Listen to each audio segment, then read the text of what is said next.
is fascinating. The neighboring nation of Liyue has the most prosperous commercial port in all of Tibet.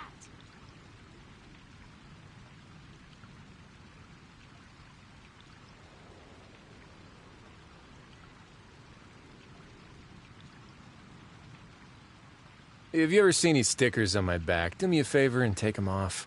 Malazines like to play pranks sometimes. Fascinating. The Vision Hunt decree. Did something bad happen again? The Vision Hunt decree. Welcome. How can I help you?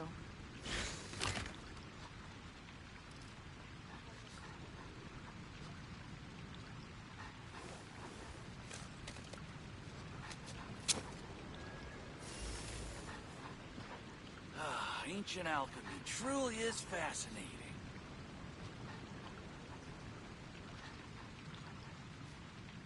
The neighboring nation of Liyue has the most prosperous commercial port in all of Tibet.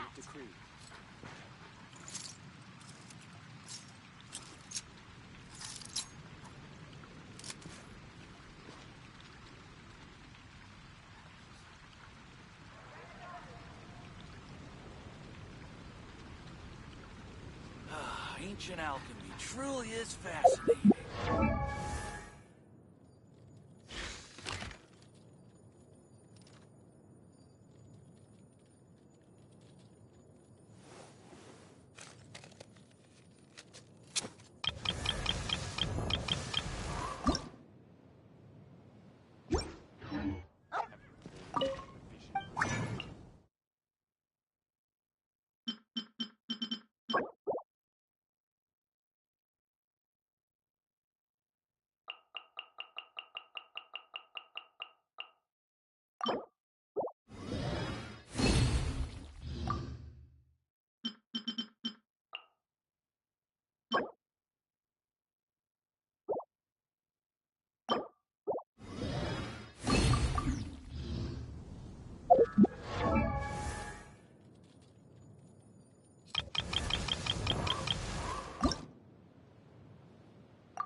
This scenery is wonderful.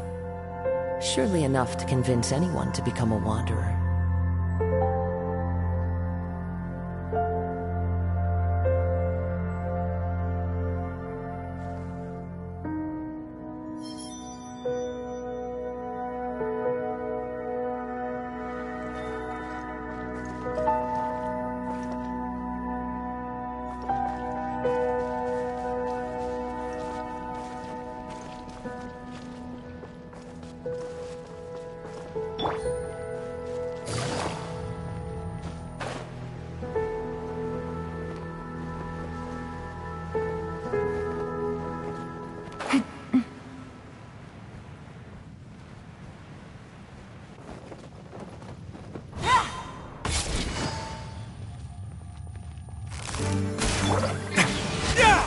moment, please.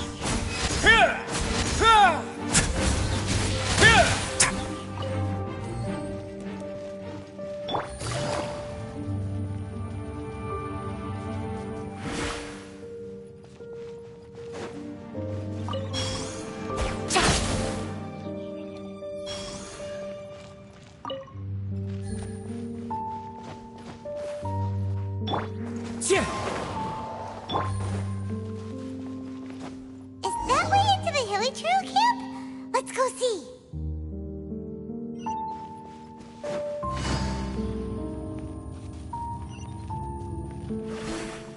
It's a humble Hilly Trail camp. Oh, these Hilly Trails look like they're in pretty bad shape, too. Some of them look like they've already taken their final breath.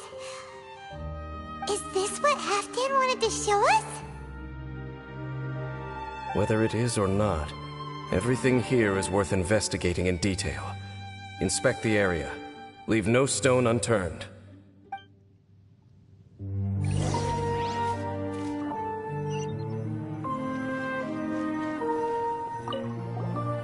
Seems like these Hilly Trails have no life left in them at all. Before long, they'll become one with the darkness.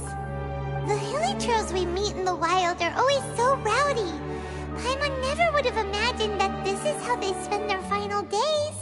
We may not have a whole lot of happy memories dealing with Hilly Trails, but still, Paimon hopes they're at peace in their last moments.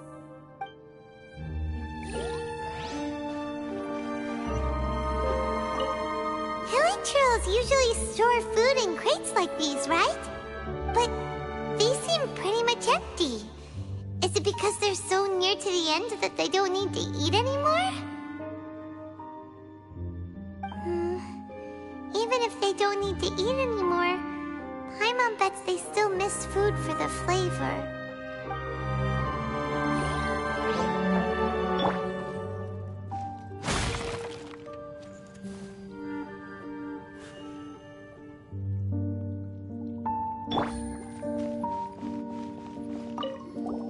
There's even a bonfire here, like what Hilly Trails built in the wild.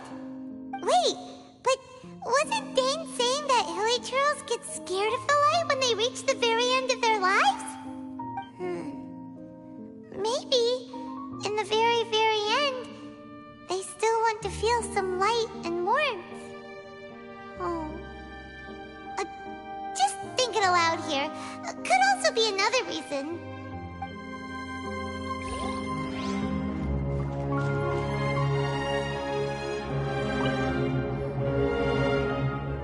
How did that flower get this far underground? Did someone bring it in memory of the deceased Hilly Trails? Hey, now that you mention it, Paimon thinks it looks kind of familiar too. It is the national flower of Khaenri'ah, the Intivat. It once bloomed all over the nation. It would only last 2 weeks before wilting. But if you were to pluck one and take it out of Khaenri'ah, the petals would stop growing and turn hard. Only when it finally returned to its home soil would the petals grow soft once more, and finally turn to dust. So the Intivat is a symbol for a wanderer far from home, signifying the tenderness of the homeland. So for this flower to get here, it must have been brought from...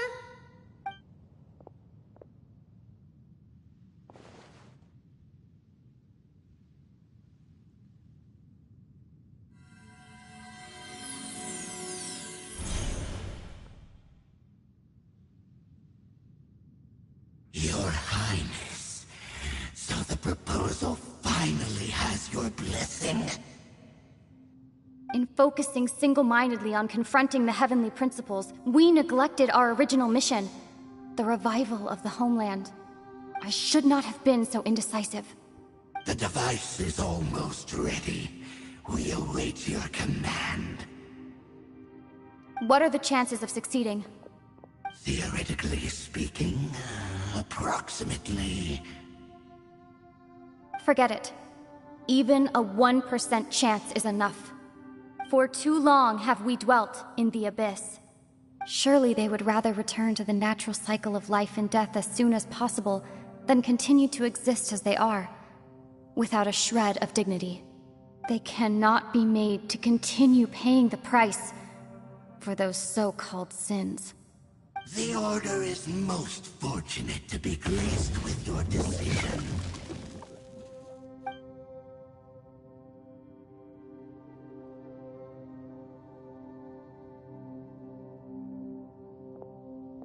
Lumine.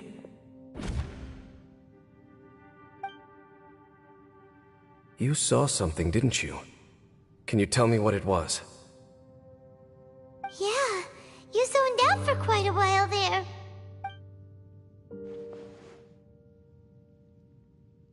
Huh. Well, people do say that twins have a special connection. It sounds as if they are attempting to make use of certain equipment to cleanse the curse. It could well be the device we saw earlier. And you say she mentioned the revival of the homeland, correct? No surprise there. Stubborn as ever. It appears as if the Abyss Order plans to use this location to cleanse the Hilichurls of their curse and restore them to the way they once were. Then, they will serve as the foundation for reviving the nation of Khaenri'ah. After all, there can be no nation without a people. It is the height of foolishness. They have no chance of success, not even a 1% chance.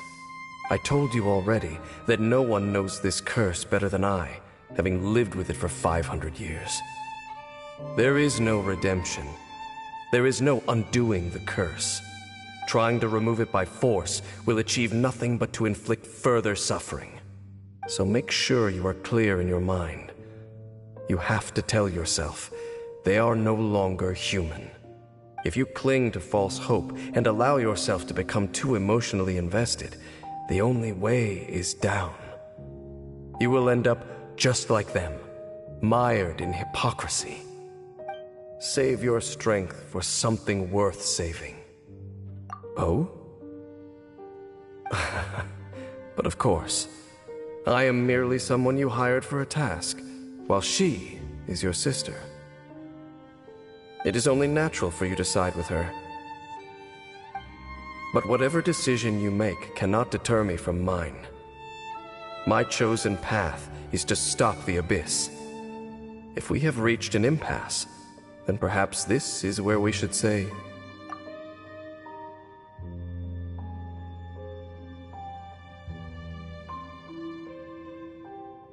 I see.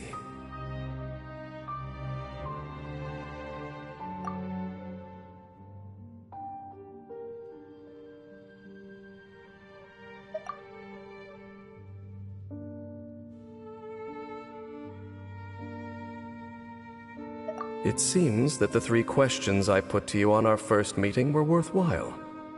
You have developed your own individual views on this world. Very well. Since you have volunteered your true thoughts on this matter, I shall not hide mine from you.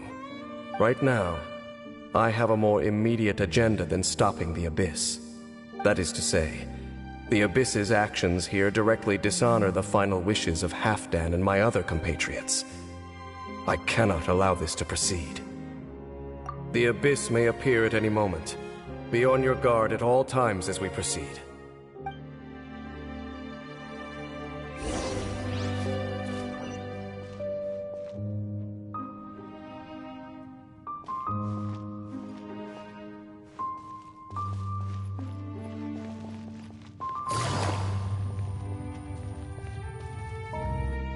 We can see the Upside Down City from here, too. Wait, watch out!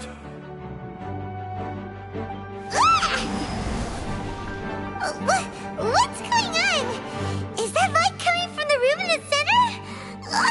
It's too bright! The mutation is continuing. Has the Abyss made its move already? Dean Smith, I see your incessant meddling continues, and that you have once again joined forces with our Highness's kin. Regrettably, I was not in time to control your exit from the network, and it sent you here of all places. This was a catastrophic error. I am surprised that you dare to face me. You ran like a coward last time. Our Highness's will must be done. All interferences must be removed, whatever the price to pay. This time, the curse that torments our people must be undone, once and for all. You are the only ones who torment them. There is nothing else left of those hilly churls. Nothing besides the curse itself. Say what you wish. I am going nowhere, Dainsleif. Then you will give your life just to delay the inevitable. How absurd. But since you wish to persist, then so be it. You really think you can use that device beneath the pool to cleanse this curse? Do not underestimate the waves of the abyss. The device can amplify the cleansing effects of the water not tenfold, but 100-fold. Then I overestimated you. This plan is even cruder than I thought.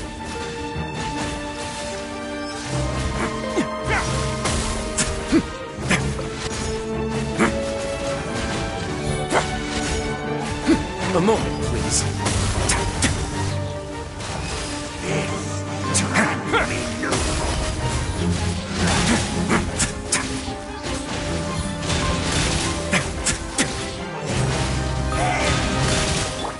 Quietly now. Game's up.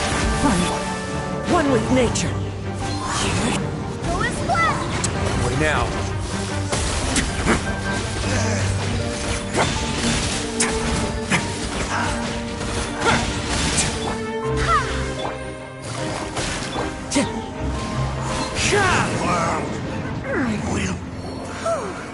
You've been hunting this Abyss Herald for ages! Now you finally got him! There's no time to celebrate. The Abyss Order's device is activating, but there's still time to destroy it. Alright, let's go!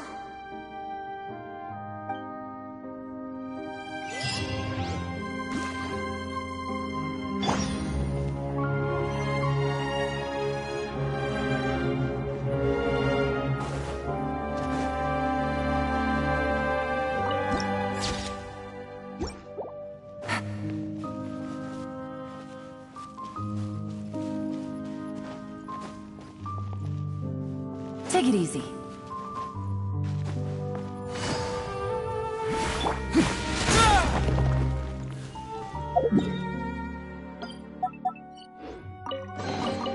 Ah, this wasn't locked.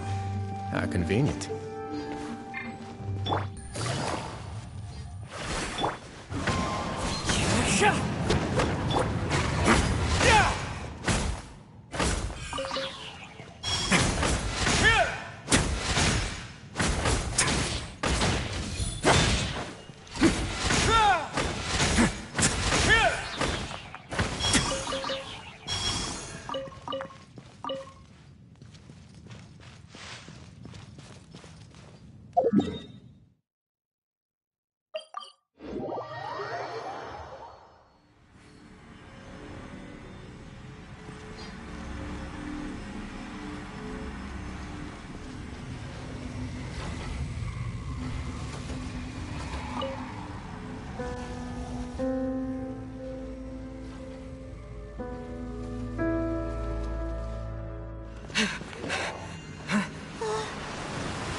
Look, the amplification device.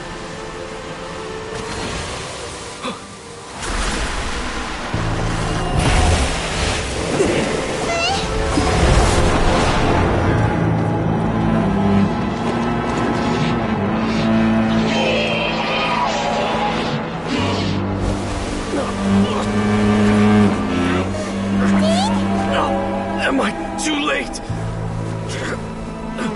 They're in agony. This is no way for them to meet their end. Find a way to stop that thing.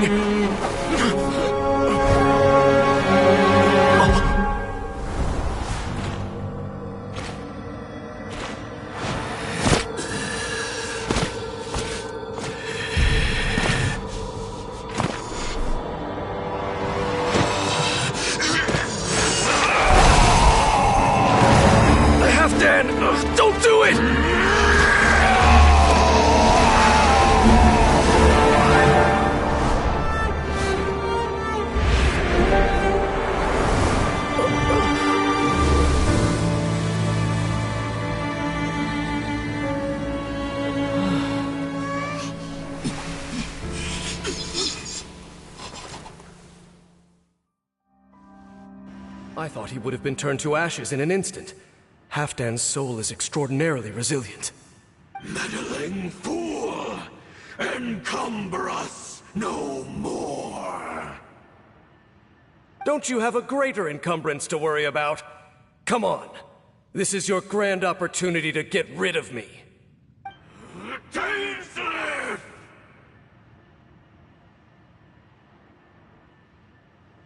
Take him out and deactivate the device.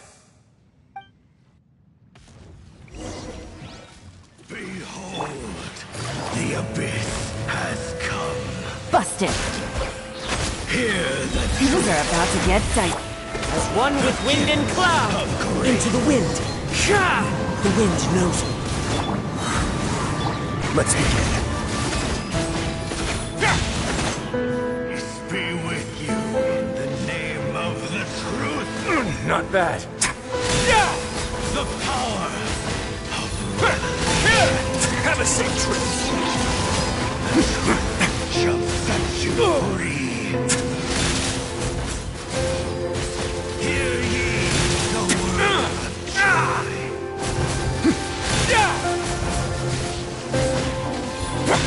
Not bad.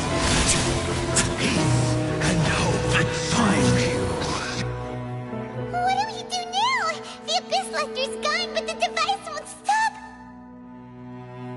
And Halfdan. No! As long as the device is active, the cursed are rendered powerless. Only you can take on the Abyss. If you value his sacrifice, then do not waste any more time here. See all these rays of light and portals? They must have installed several of these energy devices in various locations. Find them, quickly! So, we have to go through these Abyss portals? Hey! Wait for Paimon!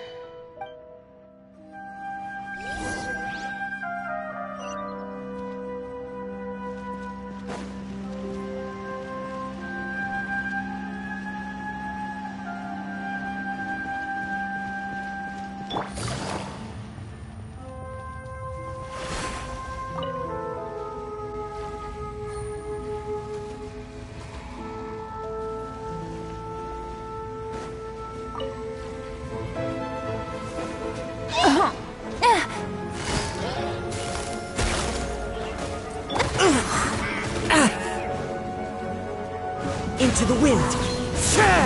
Clouds high. The birds call. I must remain calm. Go and fly!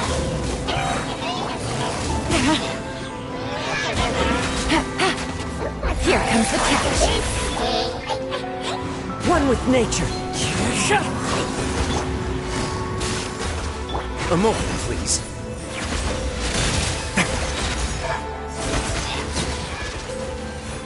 Wind, hear me.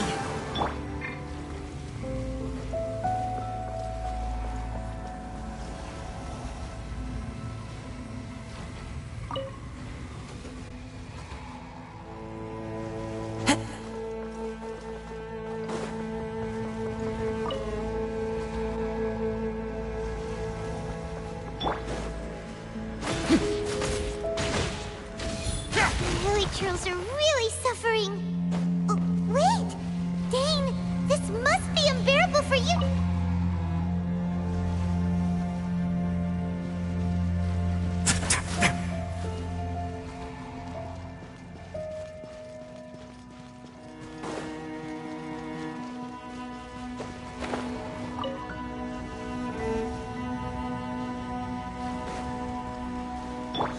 Gotcha.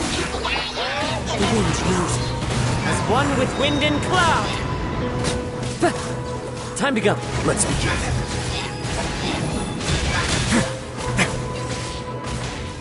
Quick, destroy the devices and put an end to the Hilly Trail suffering!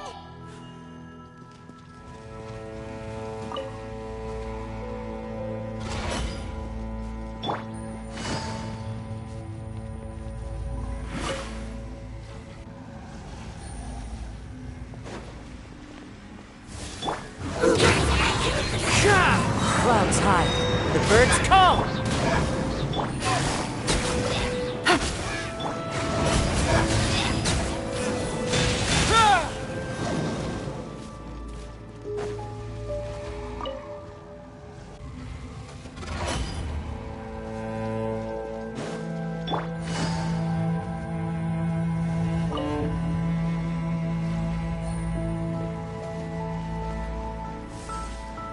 Busted!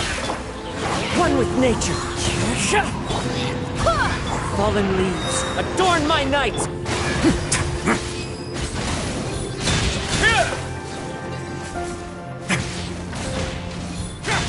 Okay, it's gone dark all around now. Shall we head back to the room in the center?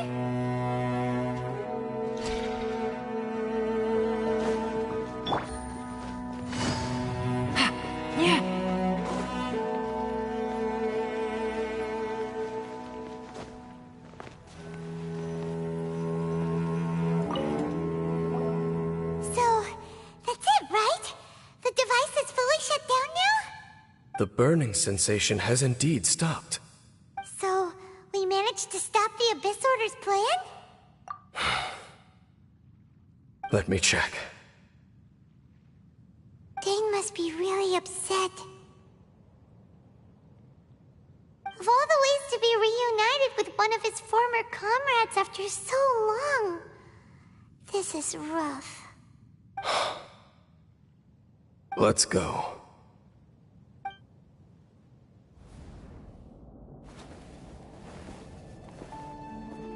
Huh? Huh? Light.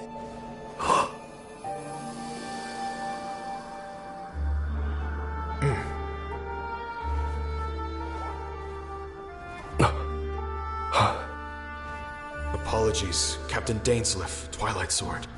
Back then, I failed you, and failed to protect our people. No. For 500 years, you have faithfully done your duty. To this day, I am proud of you all.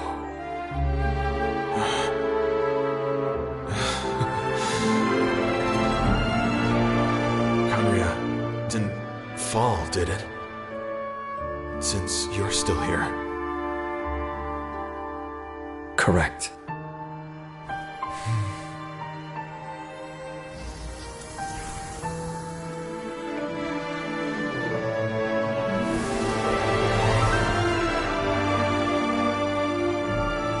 So, no need to revive the homeland.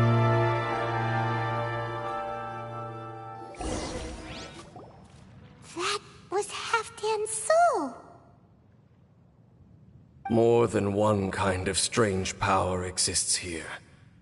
Souls are no strange sight under the circumstances. Still, if you intend to venture deeper in and continue your investigation, you ought to be careful.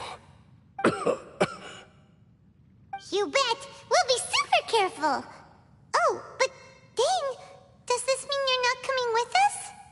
That device took a severe toll on me. It will take me some time to recover. Oh, right. Well, actually, Paimon already knew that. You've clearly been pushing through the pain this whole time.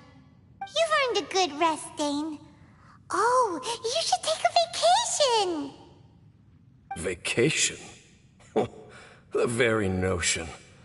This word has no business being in my vocabulary. There are more important things that demand my attention. The Loom of Fate operation is still underway, and I suspect that these amplification devices are connected to that plan. Thank you for understanding. I only hope that next time we meet, you know whose side you're on. Sheesh! He sure knows how to hold a grudge, saving that snide remark right until the end. Well, shame that we didn't get to see your sister again. But at least we learned some useful info, huh? As long as you keep pressing on with your journey, you guys will definitely meet again. And everything will be back to normal. Right? Oh, Paimon almost forgot. The real reason we came here was to investigate what was going on with the Hilichurls, wasn't it? We've probably seen enough to report back to the miner now. But, how are we going to explain it to him? This is all way too complicated for regular people to understand. We'll figure it out. Just don't forget about the commission when we're done here.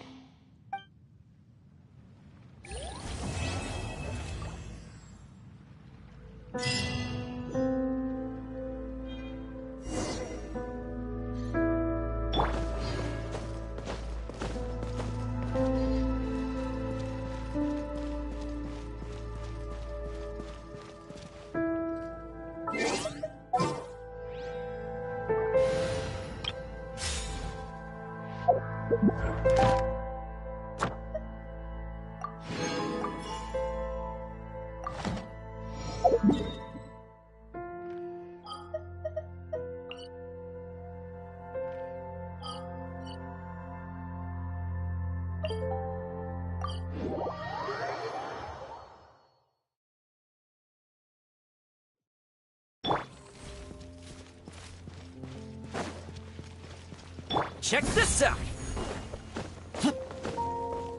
Ad Astra. Thank you for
Time to go.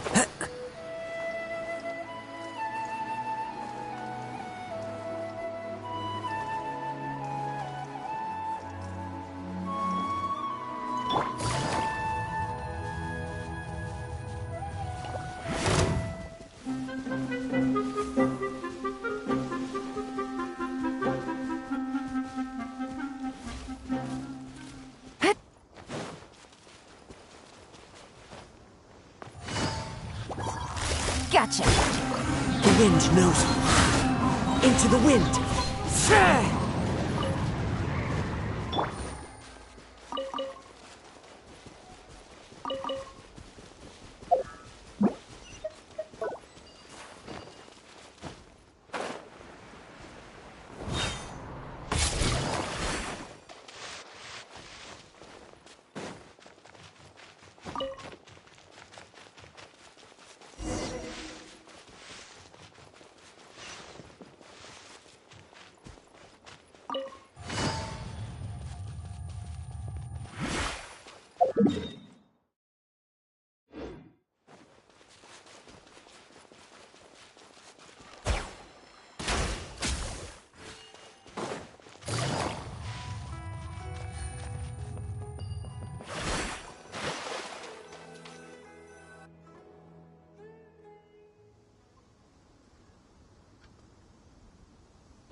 To Sumeru, our next objective should be to head to Sumeru City and find a way to meet with Lesser Lord Kusanali. And speaking of Lesser Lord Kusanali, even though we haven't heard too much about her, she doesn't seem to be the same deity who abducted your sister. But even so, people call Sumeru the Nation of Wisdom, you know. If we can get a chance to meet the God of Wisdom, maybe she can give us some useful information. But, Paimon doesn't know the way to Sumeru City. Maybe we can climb up to that spot with the statue of the Seven on it. That'll give us a way better view of things. Even if we can't see exactly where the city is, at least we'll be able to check for some smaller settlements nearby. Wait a second. Look! There's someone up ahead! Perfect timing! Now we can just ask for directions rather than wander around like lost adventurers. Hey there! We're not from around here and seem to have gotten a little lost. We'd like to ask for some directions. Huh? Did they not hear Paimon? Hey! You over there! Could you give us some directions? Huh?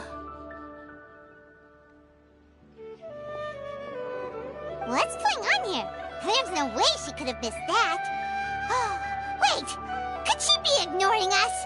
How dare she? Well, even heading someplace where we could find other people to ask. Let's keep our distance and follow her. When we get the chance, we'll just ask someone else for directions.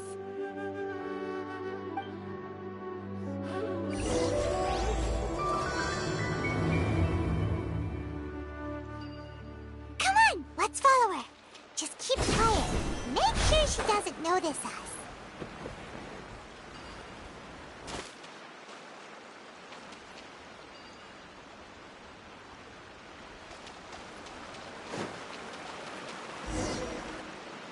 Huh? She just walked near that small waterfall and then suddenly vanished. Let's go take a closer look. Paimon thought this cave would lead to a village or something, but, it looks like that's not the case. Look, she's sitting over there. Wait, she couldn't possibly be living here, could she? What should we do now?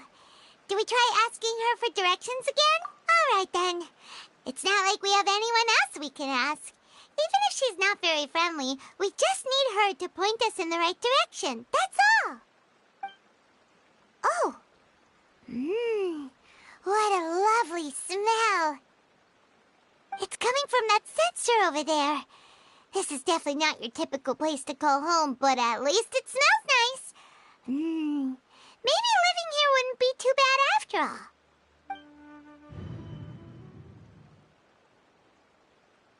Huh? What's the matter? You don't look too good. What? Is the smell making you feel sick? Strange. Paimon doesn't feel anything.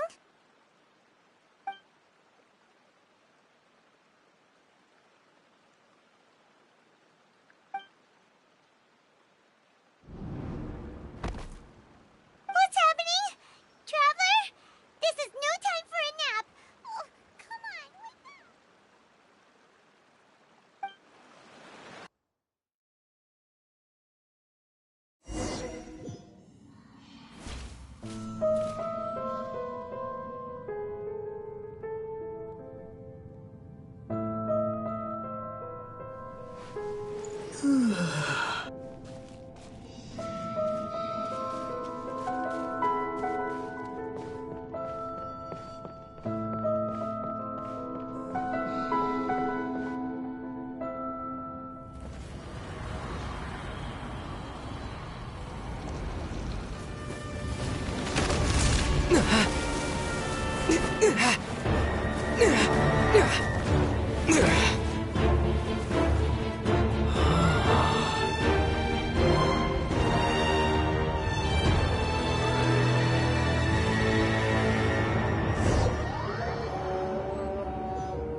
Traveler's been out for a long time now.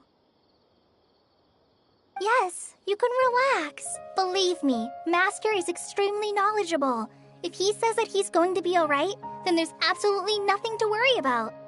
Oh, are you awake now? Oh, thank goodness! Traveler, you're finally awake! Well, we're at... Good question. Where are we? Paimon was in such a panic when you passed out that she even forgot to ask what place this is. This is Gandharvaville. It was originally built by scholars from Sumeru as a place to rest in the rainforest. Now it's mainly used by the forest rangers as a base of operations. My name is Kale. I'm a trainee forest ranger. My master and I found you passed out during our patrol, so we brought you here. Oh, no things are necessary. I didn't do anything really. By the way, how are you feeling now? Any discomfort? Oh, That's Master's herbal medicine you're tasting. He gave you some while you were unconscious. Before I forget, Master mentioned you should take more medicine once you wake up.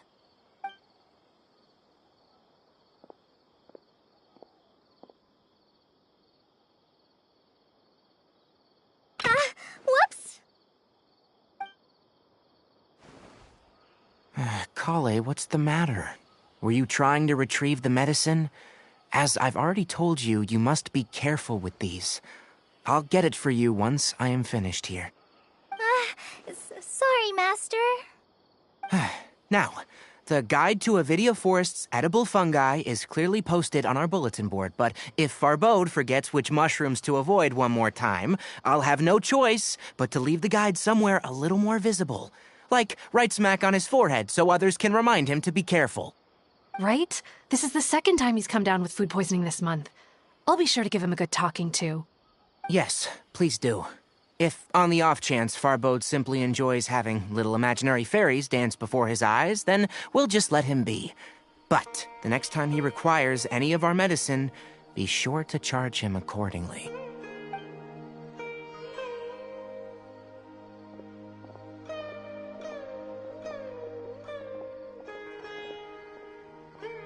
So, how are you doing?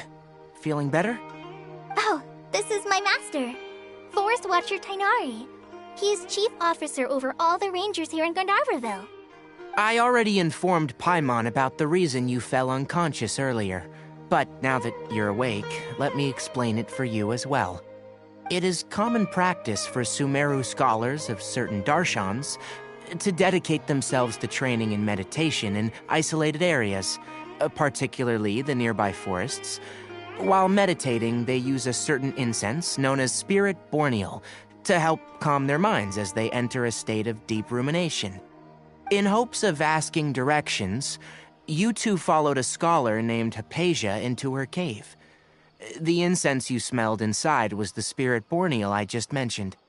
That incense typically has no effect on most people, but for a very select few, it can have profound effects on one's cognition, as you experienced firsthand. Does that make sense? Very good. Now, answer me this. Did you feel anything after passing out? Say, any out-of-body experiences, or did you see anything while unconscious?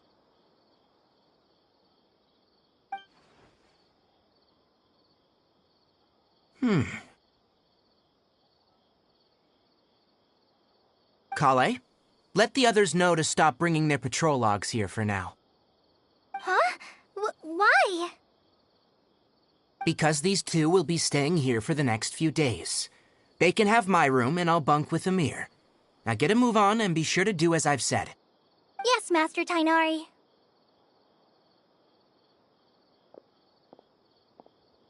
Wait, hold on a second. Can you tell us what's going on? Sure. Let me fill you in. I originally planned to send you on your way once you finished your medicine. However, it appears now that you should stay a while longer in Gandharvaville for further observation while you recuperate. Further observation? No need to be hasty. As long as you have the capacity to judge between right and wrong, I promise that you'll understand the gravity of the situation once I explain everything to you. Based on what you saw after smelling the incense and losing consciousness, we can conclude that you experienced a powerful hallucination, which suggests your mental state is not in the best of shape. If you're skeptical, have a whiff of this. Oh, are you okay? You're experiencing a similar sensation as when you passed out, aren't you? So even though your condition is stable as of now, if I were to haphazardly let you leave, it's highly likely that you'd suddenly pass out again somewhere else. The rainforest is home to many fierce animals and hazardous areas. If something were to happen to you again, I'm afraid you might not be so lucky. For now, I suggest you continue taking your medicine each day and avoid wandering off on your own, at least until you stop having adverse reactions to this kind of smell. Okay? Good. Now, continue resting while I fire up another bowl of medicine for you. Seriously? We just arrived in Sumeru and we're already having problems wasn't right. Paimon knows we're set on meeting Lesser Lord Kusanali as soon as possible, but you really don't look too good. It'd probably be best to let you recover first. Hey! Are you even listening to Paimon? Paimon's over here worrying about you, you know. What's weird? You mean how you're feeling now? You mean the vision of tree roots and red skies you saw? But if those weren't hallucinations, what could they be?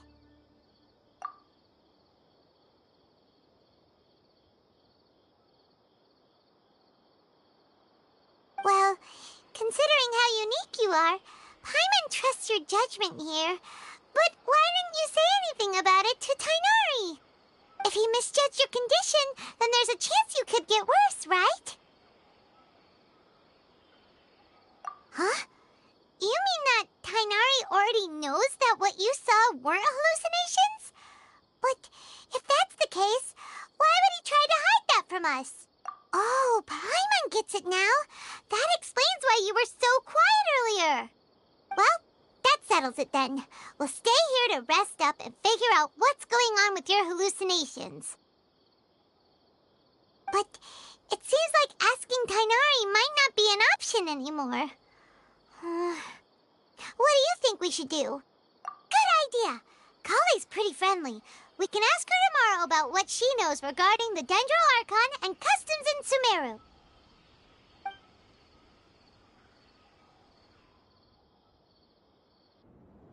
Rise and shine! Come on, it's time to go find Kale!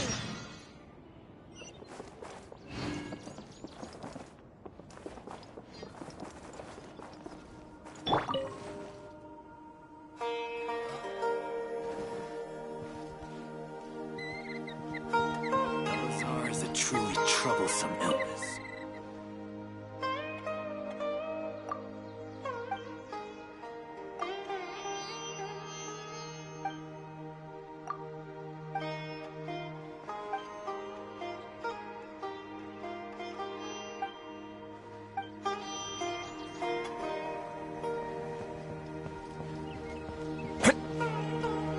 How many Rupeshraha mushrooms do I need to sell?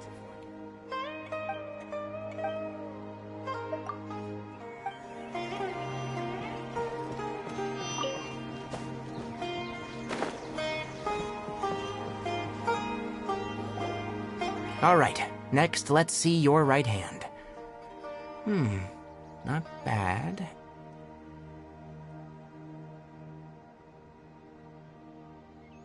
But please remember that you still need to be careful, understand?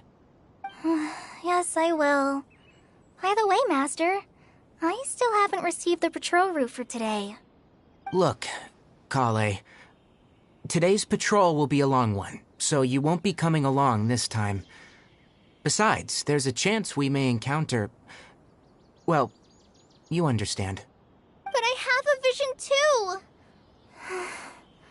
Am I useless to everyone now? Don't talk like that, Kale. This is not something you need to be worrying about right now. Ah, there you are. Feeling any better? Yeah, since we'll be staying here for now, we thought we might as well try lending a hand around here. Seems you're not the type to sit back and take it easy for a while, huh?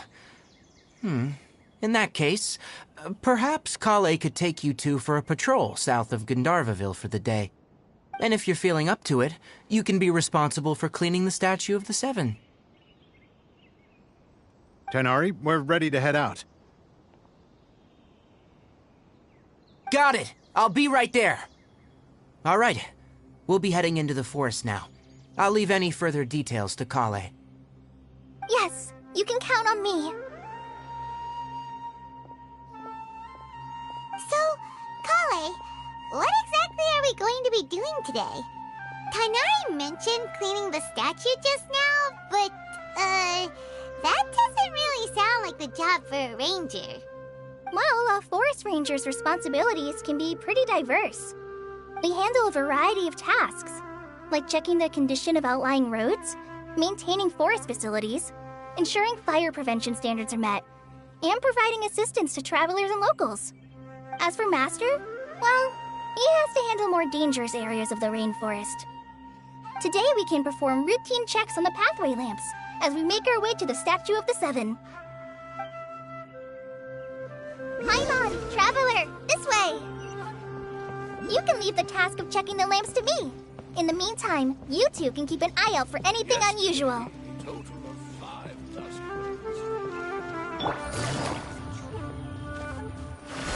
Nothing wrong with these 2 lamps. Let's move to the next ones.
Oh, this lamp seems to be getting a little wobbly.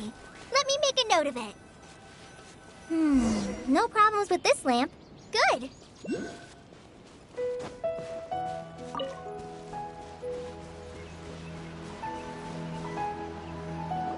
The Statue of the Seven is up on top of that large rock formation. You must have seen it when you came down this road before. It's pretty high up there, isn't it? Don't worry. If you're afraid you can't make it up there, I'm sure Master wouldn't mind if you don't clean the statue. Oh? I guess I'll leave it up to you then. There's not much footing once you reach the statue, so be careful up there. Paimon will fly up with you and help you with those hard-to-reach areas. By the way, Kale, do you know anything about the Dendro Archon? You know, what's she like? That depends. Are you referring to Greater Lord Rukkhadevata or Lesser Lord Kusanali? Huh? Greater Lord Rukkhadevata? Oh, is that the name of the former Dendro Archon? Uh-huh. Greater Lord Rukkhadevata was Sumeru's first Dendro Archon. She created the rainforest as well as the wall of Samiel around the desert. Her works provided a means of peaceful living for everyone. To the people of Sumeru, she's not only a symbol of wisdom, but also of power and kindness. Unfortunately, she disappeared in a great calamity that occurred a few hundred years ago. According to what Master has told me, the sages later found the newly born Dendro Archon and whisked her back to Sumeru. To celebrate the reinstatement of their lost deity, the sages dubbed her Lesser Lord Kusanali and let her reside in the sanctuary of Sarastana. Uh-huh. Then what happened? Well, and then... I'm not too sure what happened, to be honest. Huh? You're not too sure? But aren't you from Sumeru? Yeah, I'm from Sumeru. But... Maybe it's difficult to discuss this topic with strangers. If that's the case, then don't worry, we understand. No, it's not that. I'm not trying to hide something from you. Besides, I don't consider you two strangers. Because you two know Amber, right? Wait, Amber? You mean... Yes, that's her. I once lived in Mondstadt for a while, and she helped me a lot during that time. You could even say that she helped me become a new person. There's no one like Amber. She lives life to the fullest while always adhering to her strong sense of justice. She's ready to answer the call for action at any moment, but is also very understanding of others. She's like the spark that lights the fire in everyone's heart around her. If you ask me, she's a prime example of a true outrider. She's the first person anyone coming to Mondstadt will meet. You can't help but be enthralled by her charm and enthusiasm, causing you to fall in love with the lands of Mondstadt and...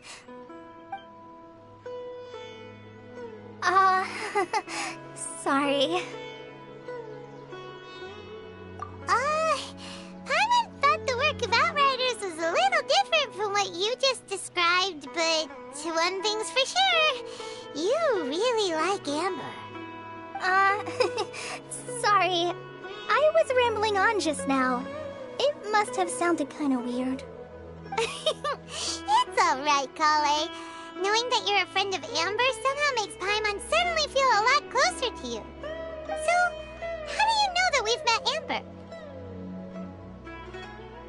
Well, after I returned to Sumeru, Amber and I have stayed in touch by writing each other letters. In one letter, she mentioned that Mondstadt was attacked by a fearsome dragon, but the city was saved by a mysterious blonde traveler and their floating companion. I knew you two were the ones she mentioned in the letter the moment I saw you. But, considering everything you've been through that day, I thought it'd be inappropriate to bring it up. Ah, so that's how you knew. Yep, so please know that you two have my complete trust, really. I wish I could tell you more about the Dendro Archon, but I have been away from Sumeru for some time, and I haven't read any books. Sorry. That's alright. You've already helped us a lot. We had never even heard of Greater Lord Rukkhadevata or the Sanctuary of Surasthana until you mentioned them. Oh, I'm happy that was helpful. There is one thing I want to ask, though. Why do you two want to know about the Dendro Archon?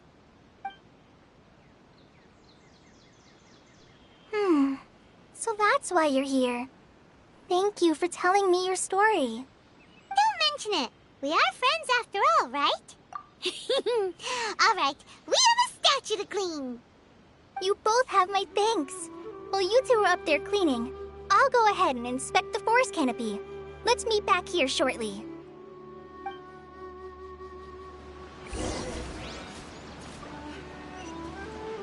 I'm not a very good climber, so I'll just let you handle the statue. I'll go check the facilities up ahead. By the way, once we're done with our work here, would you like to chat some more?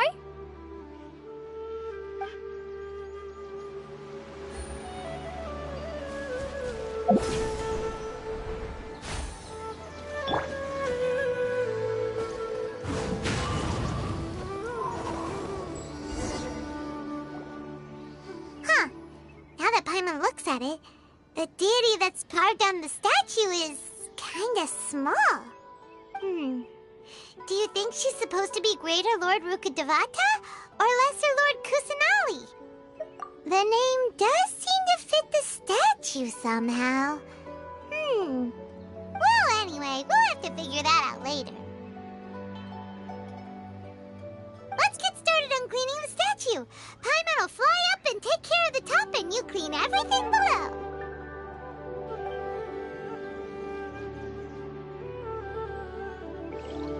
Nice work! That's one clean statue. Let's head down and meet up with Kale.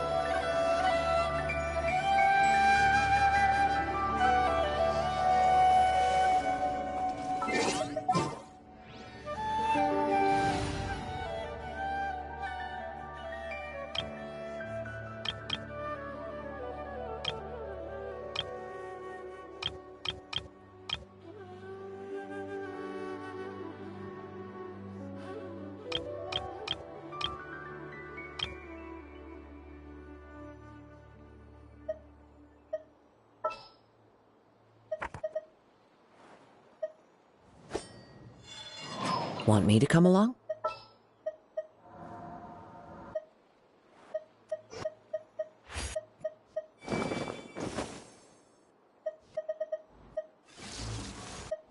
Let the wind lead. Who's our target this time?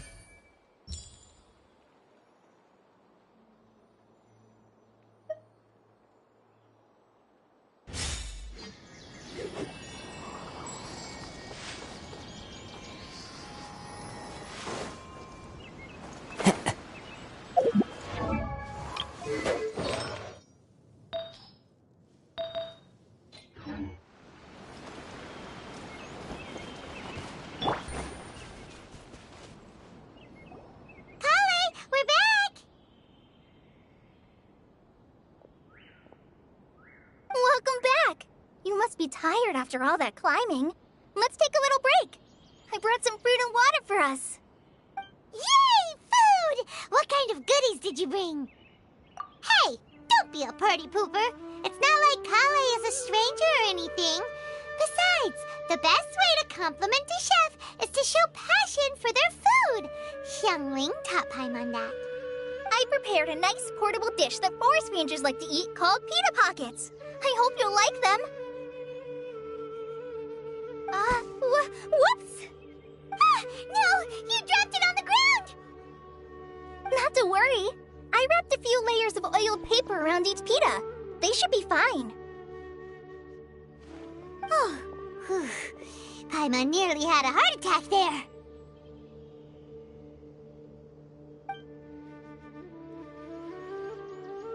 Those pitas are amazing! You're quite the cook, Kale. Thank goodness you wrapped them in paper. Paimon wouldn't have been able to sleep at night knowing something so tasty had been wasted. You really know how to compliment the chef, Paimon. Since you liked it so much, I'll be sure to give you a copy of the recipe sometime. I'll even include all my personal cooking pointers, so you'll be making your own pita pockets in no time. Yay! Thanks, Kale! It's hard to believe someone as diligent as you could have clumsy moments too. Oh, I guess it happens from time to time. So, Kale, don't you think that Tighnari's a little too strict with you? He won't let you touch anything without his permission. Paimon knocks stuff over all the time flying around the Traveler, but he's never said anything. Everyone has their clumsy moments.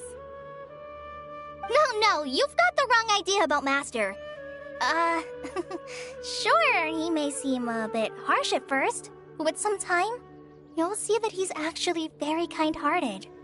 I've heard the veteran rangers say that Master is from some ancient and mysterious race that is known for their cunning wit and reclusive nature, but Master is actually very kind at heart.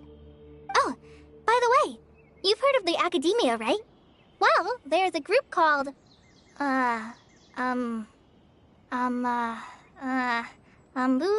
something?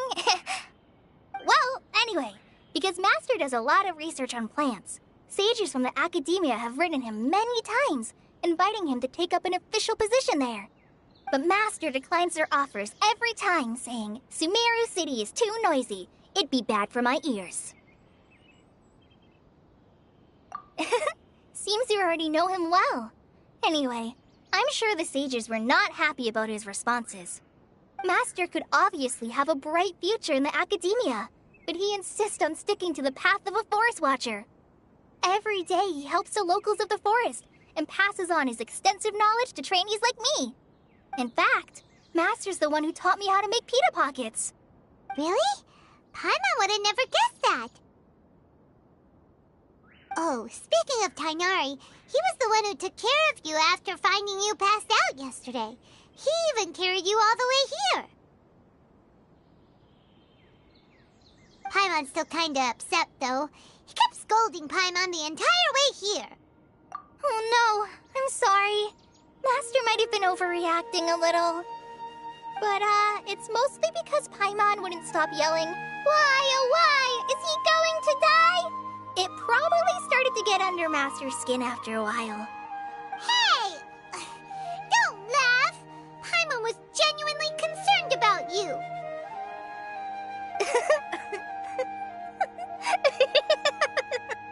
Hey!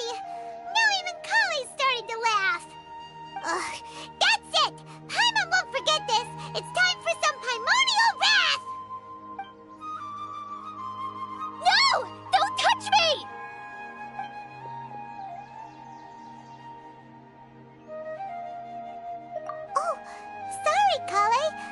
Paimon didn't mean to scare you. No, I just... I didn't mean that. Kale, are you okay? What's the matter? No, I'm fine. I'm sorry. I must have startled you both reacting like that. Oh, well, it's getting late now. Let's hurry back to Gandharvaville. I think Master and the others should be back by now, too. Huh? What was up with Kale just now? And why is she in such a hurry all of a sudden? Look, she's practically running back. Paimon can't even see her now.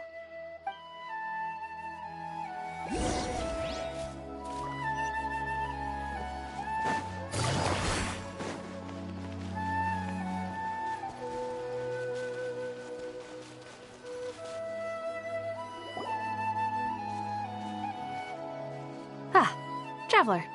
You've returned. Yep, we're back. Have you seen Kale by any chance? Oh, Kale? Yes. I saw her go into her room just a moment ago. Oh, okay. Guess we'll just have to wait and talk to her tomorrow then.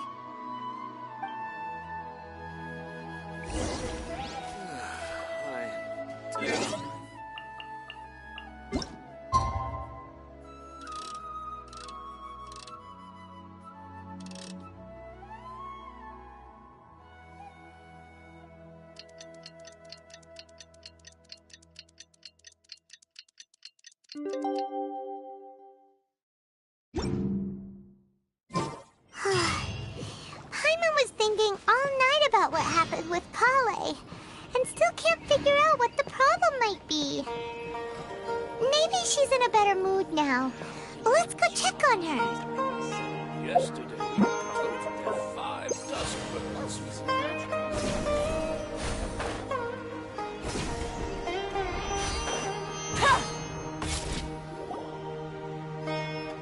Ah, it's you two. I was just about to go look for you.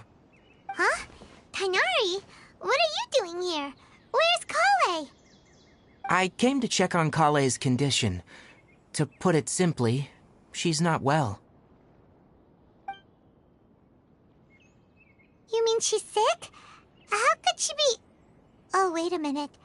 Could it be because of what Paimon did yesterday? No need to worry. Something as small as you could never harm her. This sickness is something that Kale has been dealing with for some time. Kale has been more excited than usual since you two arrived. A little too much so, to be honest. She hasn't remembered to take care of herself. I suppose it's understandable, though. She hasn't been around anyone she considered a friend for some time now. It must have been refreshing for her to have you two here. So, Tighnari, what's really wrong with Kale? Let's take this conversation elsewhere. Kale just fell asleep after taking her medicine. She needs some peace and quiet.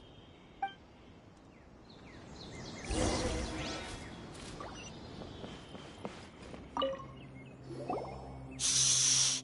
Kale's asleep. Let's come back once she's feeling better.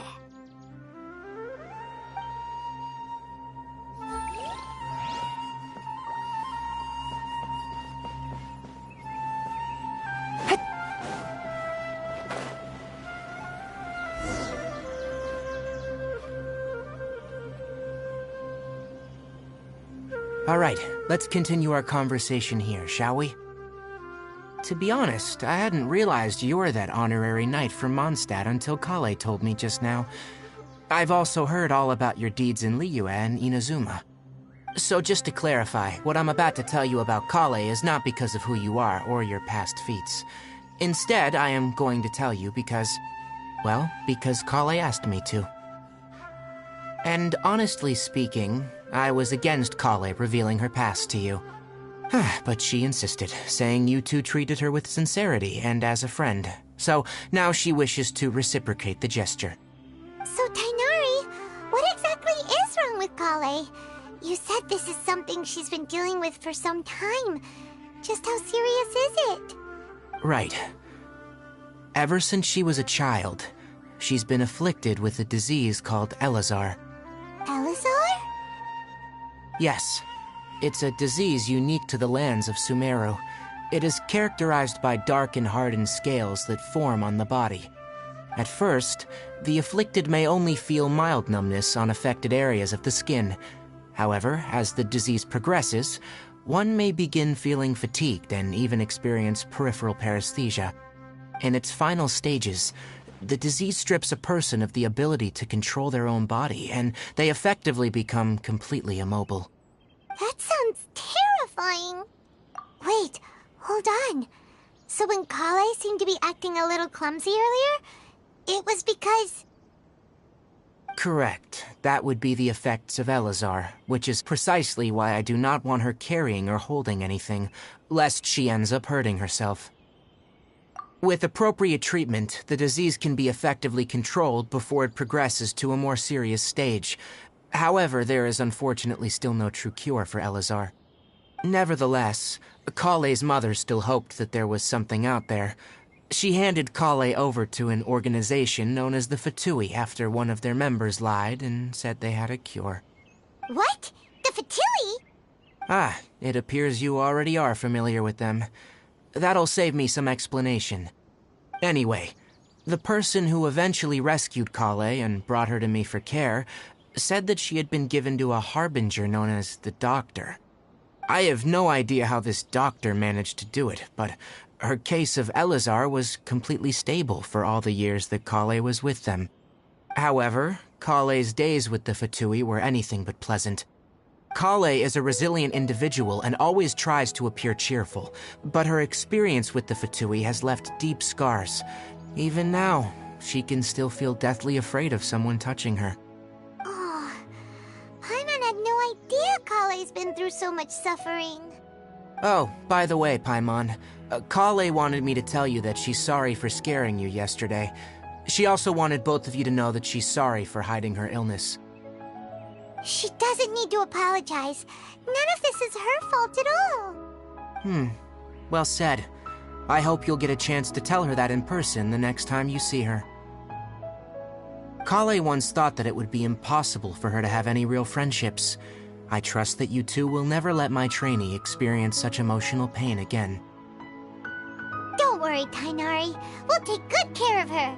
Well, it's not too serious at this point. She overexerted herself the last couple of days, which is what led her to break down this time.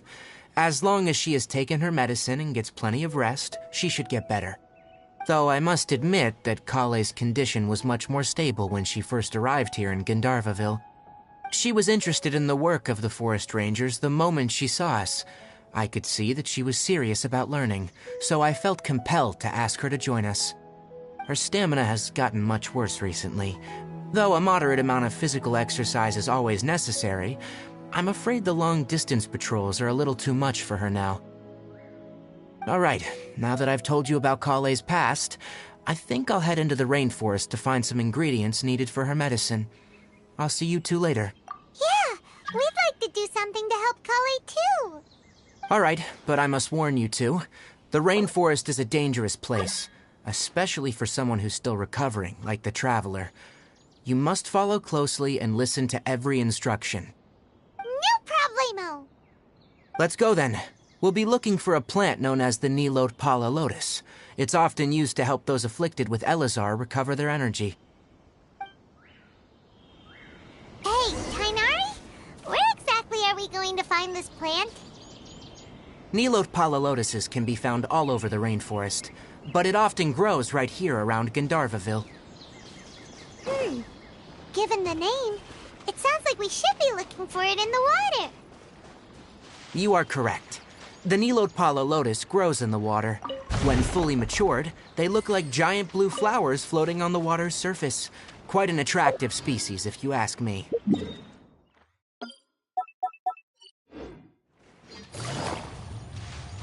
The large petals are actually the plant's leaves and sepals, which surround a very small flower.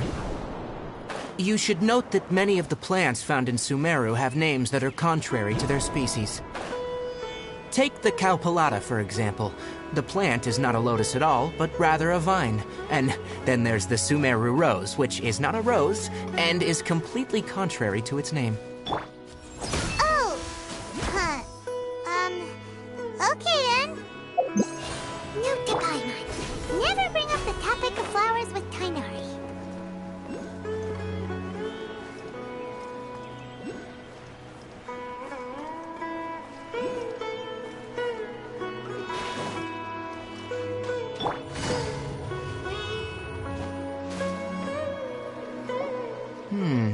There should be Nilode Pala lotuses growing somewhere in this area. Let's split up and begin searching. If you could manage to gather 4 of them, that would be sufficient. We'll rendezvous here once you've gathered the needed amount.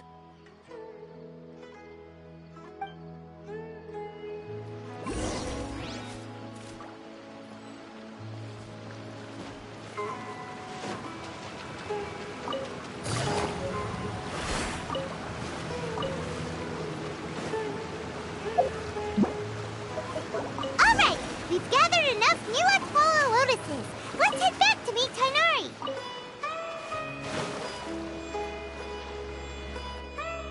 Hey, Tainari! We found the lotuses you requested. Let me have a look.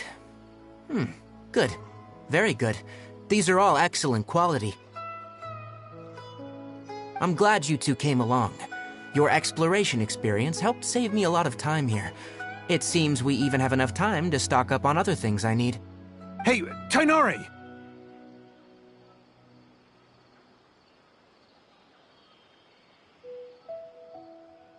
Oh, Tainari! Someone's calling your name! They're dressed like a forest ranger. Ah, yes, that's Amir and the others. But didn't they just set off not too long ago? What are they doing back so early? Let's go find out what's going on.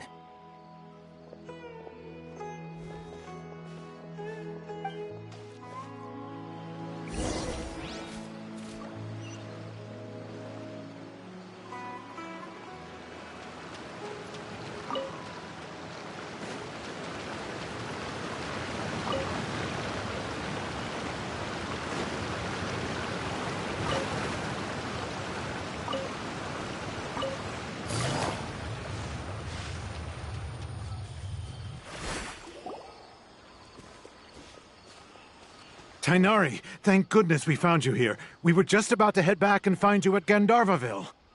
What's going on? We just discovered a withering zone. The withering is back? But the patrol route you were on should have been already cleared just a week ago. It reappeared so quickly. Can you tell me the exact location? It's up ahead, deep in the river valley. It's appeared in a spot that blocks nearly the entire narrow part of the valley area, so we decided to come find you as quickly as possible. And the radius of the contamination? Sorry, I couldn't get a clear enough view to tell. No one in our patrol team had a vision, and it appeared to still be spreading, so we didn't risk getting any closer. Okay, I understand. You made the right decision. I'll go deal with it right away. In the meantime, please guide these two back to Gandharvaville. Wait, Tainari! Why don't you let us help you? You two have only just arrived in Sumeru. You're still unfamiliar with many things in these lands. There's a unique type of anomaly that occurs in the Sumeru rainforest. It's called the withering. The affected areas not only cause nearby vegetation to wither, but it's also lethal to wildlife and even people. If you don't carry a vision, then you should think twice before approaching such places. Yes, Amir is absolutely right. I wasn't kidding when I said the rainforest is a dangerous place. As Amir said, only someone with a vision, that is, the power to manipulate elements, will be able to resist the withering's corrosive effects for a time. That's right. If any of the forest rangers without a vision come across a withering zone, we first make a record of the location and then have a ranger with the proper abilities deal with it, like Tainari here. Only someone with a vision can venture within a withering zone and find a way to deal with it. But you don't seem to carry a vision. Don't worry, he may not but he's a real pro at using the power of the elements. Don't sweat it. We've helped others deal with similar situations before. Wait, you've met other forest rangers before? I was planning to properly show you both how to identify the Withering before you left Gandharvaville. Anyway, since you two are experienced adventurers, come with me. I'm sure you'll both be able to help.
Navigating the world is a whole lot easier with a few different identities to choose from.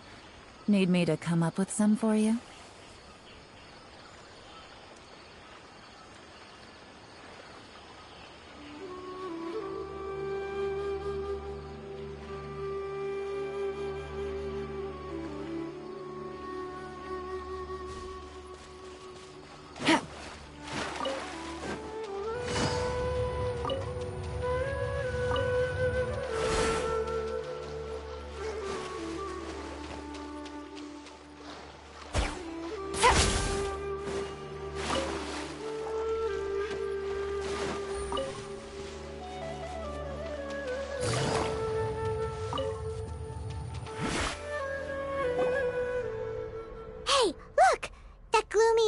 Over there looks like a withering zone. Even though Paimon's seen one before, it's still kinda scary.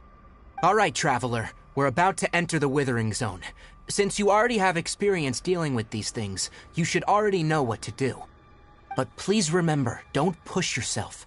If at any point it becomes too much, return outside the zone and take a breather. It could become a matter of life and death. You ready then? Let's go.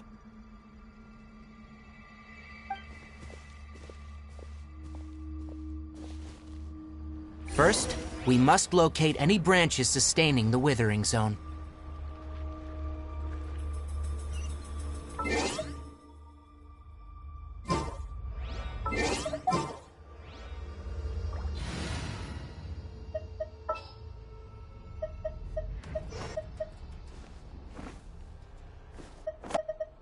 Wait for my situation has changed again.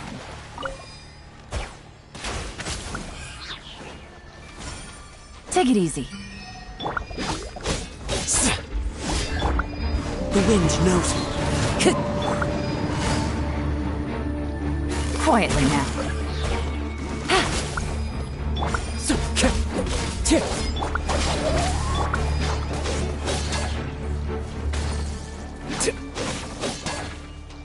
Flicker.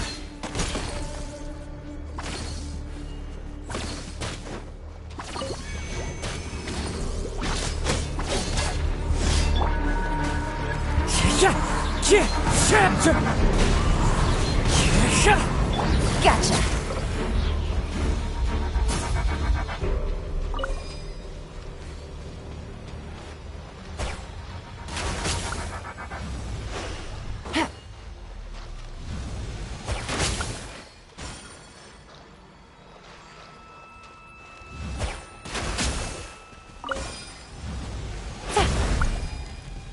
Great work. Now that all the branches have been cleared, we'll need to take care of the tumor. Bond looking for a fight? Now! Destroy the tumor of the withering!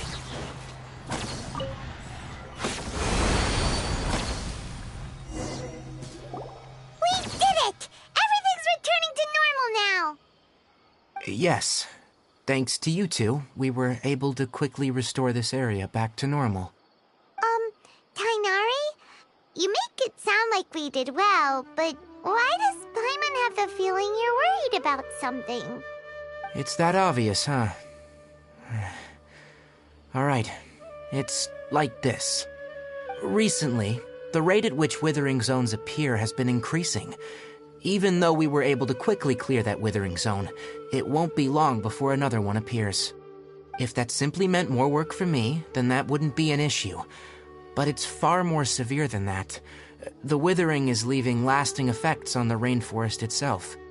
For instance, even though we cleared out the withering zone, many of the plants that were affected will not recover. This presents a crisis for the ecosystem itself. Many plants in the rainforest are already in decline, directly impacting the wildlife that depends on those plants. And most disturbingly, as the appearances of withering zones have started to increase, Kale's case of Elazar has also become more serious.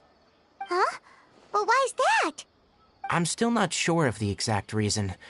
However, I've received word from acquaintances at the academia that similar cases are being reported for patients with other conditions. No, none that we know of. The withering has been recorded in Sumeru for millennia. It's said that it originates from the depths of the world. Oh, by the way, have you heard of Irminsul before? Irminsul is a tree located deep beneath the surface. Although it isn't like any tree we know in a biological sense, you can basically think of it as a large tree that grows downwards rather than upwards. I'm sure you've heard of ley lines, right? They're like the roots of Irminsul, spreading and extending from a massive cavern deep underground all the way up to the surface.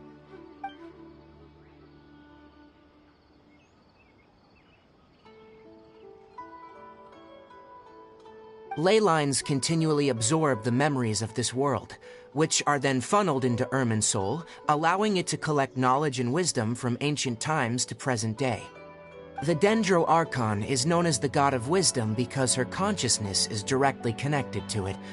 It is also said that the Dendro Archon's power is a manifestation of Irminsul.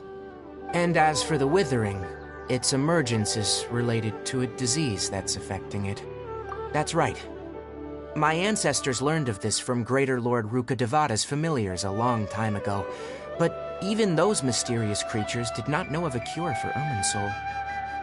I'm afraid we Rangers will be battling the withering zones here for a long time, until a cure is found. Alright, that's enough on this topic for the time being. Now that we've taken care of things here, it's time for us to head back to Gandharvaville.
Tainari, you all made it back. How did it go? The withering zone you reported has been taken care of. No need to worry. Huh? Wait, is that? Oh no, Hypatia!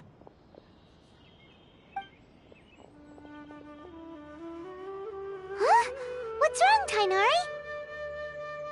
This Duskbird is Hypatia's designated courier for urgent news. You do remember her, don't you? She's the scholar you and Paimon were following when you first arrived in Sumeru. Oh, her? How could we forget? So did something happen? Let me see what's written in the letter first. So what's it say? And what's with that weird expression on your face? Just let Paimon read it. Huh? All Paimon sees are 3 squiggly lines. Yes, allow me to explain. After we brought you from Hypatia's cave to Gandharvaville, Hypatia resumed her meditation. She must have just finished. It's been nearly 3 days since she's had anything to eat, and it appears she's forgotten to prepare some rations. This letter is her asking us for help. We need to go. What? You mean she's been sitting there for 3 days? Hey, wait, how did you know all that from just a few lines on the paper? Well, obviously because this has happened before. Last time she drew 5 lines, and by the time we found her, well, I'd prefer not to remember that. Needless to say, Hypatia's been through worse, but we should still get to her as quickly as possible. I've got some emergency rations set aside for times like these. Paimon, Traveler, could you two bring these to her? Wait, you want us to bring her the rations? But will the Traveler be okay if her cave is still filled with that funny incense? Let's find out. Here, Traveler, take a smell and see. So, how do you feel? Huh? Really? You're not feeling even a little drowsy? But wait, how'd you know that he'd be okay this time, Tainari? Back when we were clearing the Withering Zone, I observed that he could adeptly manipulate the Dendro element. I knew then that he would be fine. And if I may ask, when I was telling you two about Irminsul's ley lines, was what I described similar at all to what you saw when you were unconscious? That's correct. Those weren't hallucinations at all, though I don't intend to apologize for deceiving you, because what you saw is of significant importance, not just for the nation of Sumeru, but the entire world of Teyvat. My forefathers were shown much favor by Greater Lord Rukkhadevata. We took an oath to protect this nation together with her. Now that that duty has fallen to me, it was a part of my responsibilities to ascertain whether you could be entrusted with the fate of Sumeru. Now, after seeing you in action with my own eyes, you have earned my confidence, and I no longer feel the need to hide any secrets from you.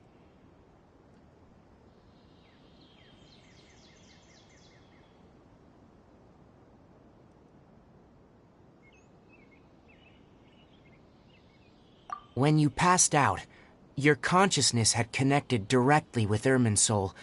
What you witnessed were actually real memories contained within Irminsul itself.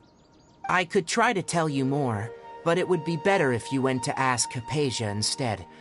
Her focus on meditation and use of Spirit Borneal are aimed at establishing a connection with Irminsul, just as you did. That sounds nice and all, but will she really help us? Seriously, she completely ignored us the last time we tried talking to her.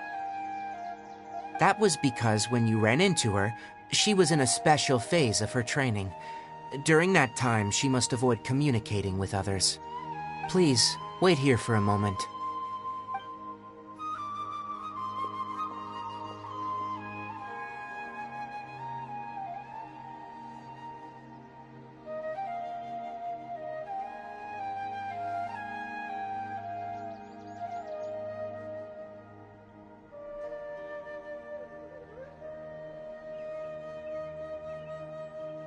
Here, take these.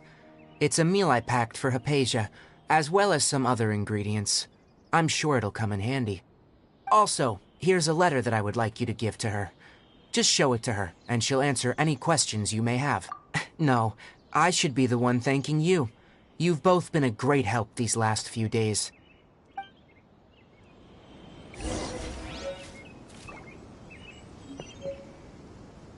Anyway, please take good care of Hypatia. I'll go prepare Kale's medicine now. Using the Nilot Pala lotuses while they are still fresh will significantly boost their effectiveness. Rest assured, Kale will recover quickly as long as she has her medicine. Yesterday, a total of 5 Duskbirds.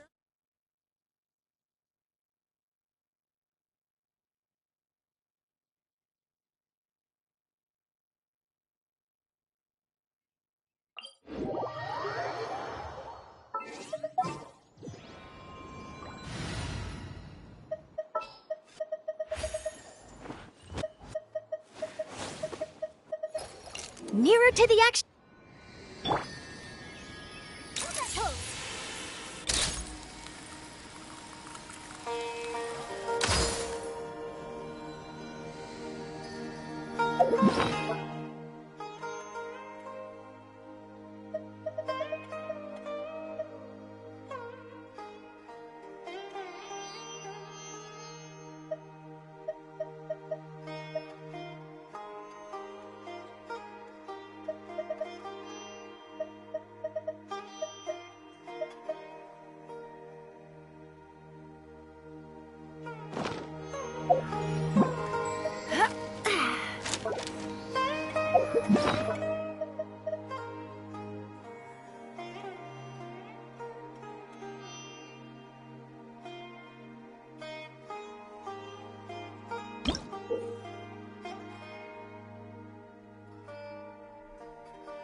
There are lots of journalists in the court of Fontaine, but not all of them hold themselves to a high... Smile!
Say cheese!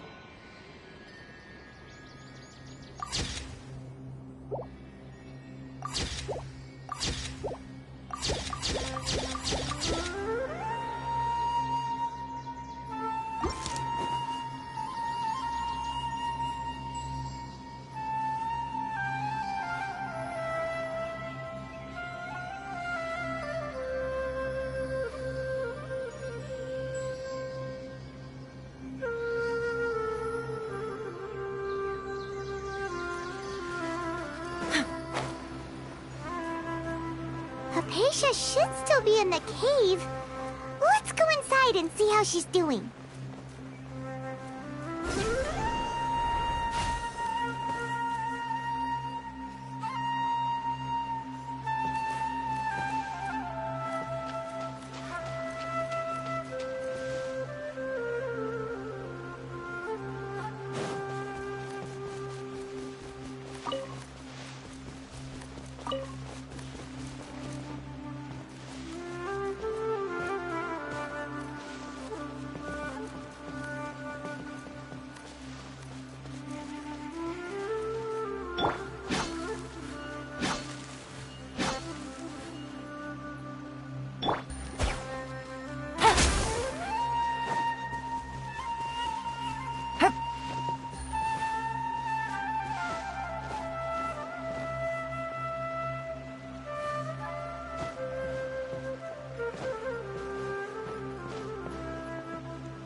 Hypatia, are you alright? So hungry. Need water. There's no way we can get her to eat in her current condition. Let's try finding some water first. Huh? Wait. Why does it look super foggy outside all of a sudden? Anyway, let's go look around.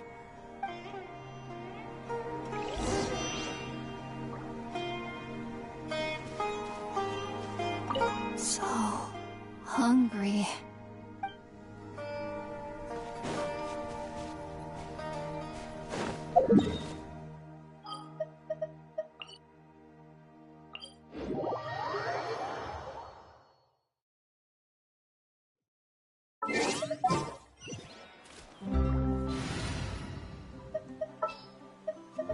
Just what will...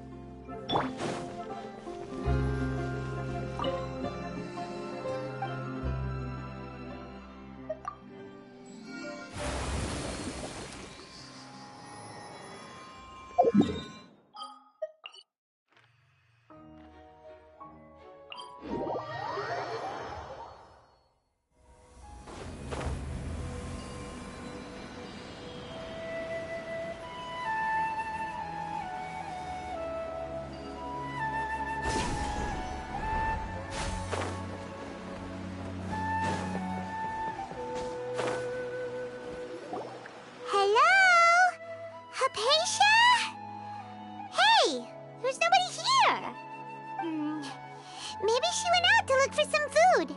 Let's try looking around the area.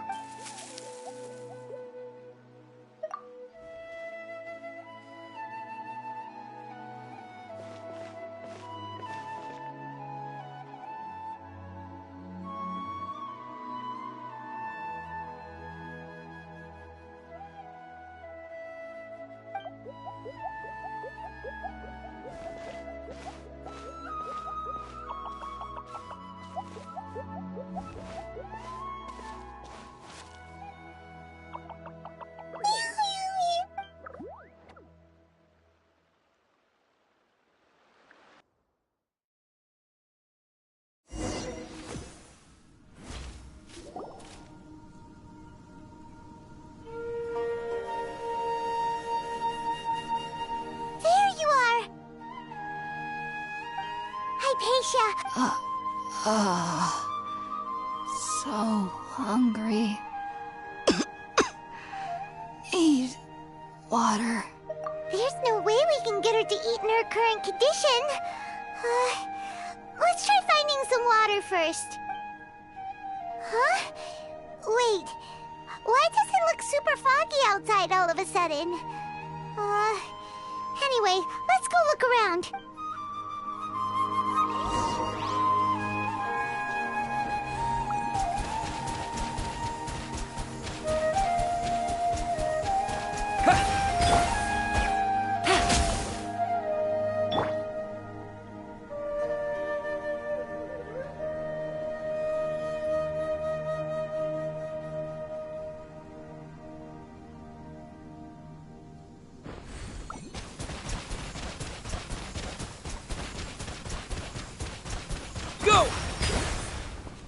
So hungry.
place is huge!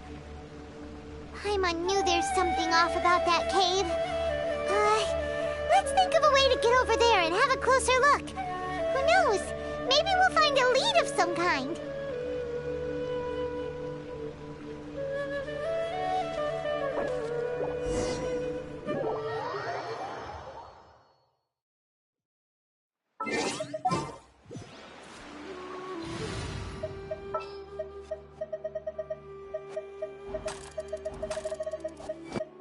Nearer to the action is closer to the truth.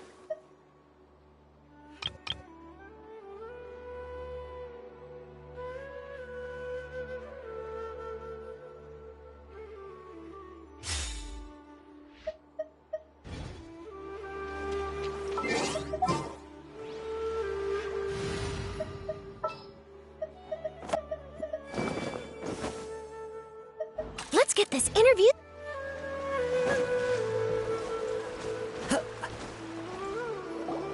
Hello? Hypatia? Maybe she went out to look for some food. Let's try looking around the area.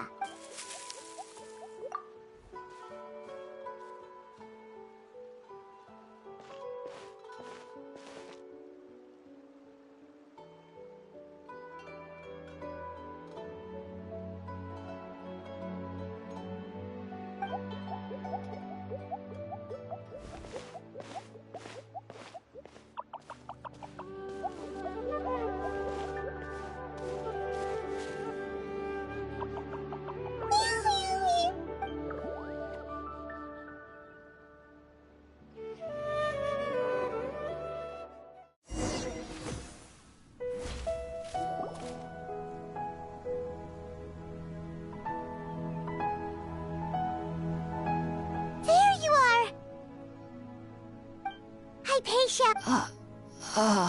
There's no way we can get her to eat...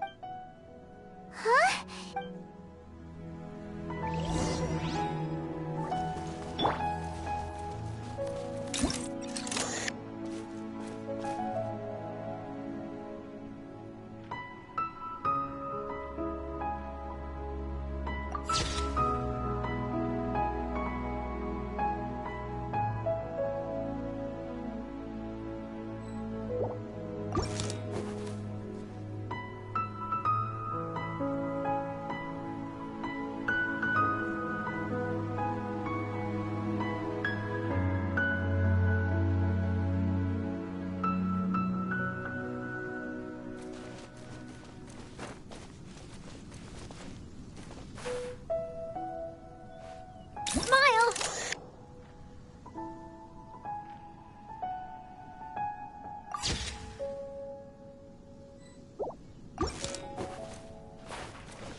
Hold that pose! Say cheese!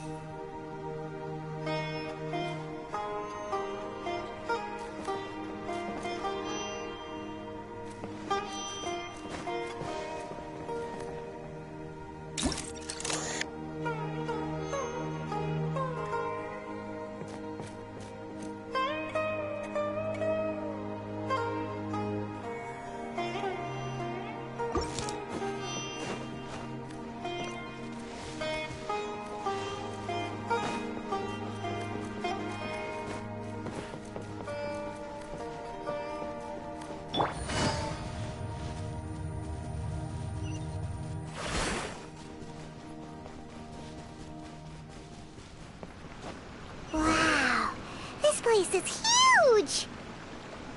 Paimon knew there's something off about that cave.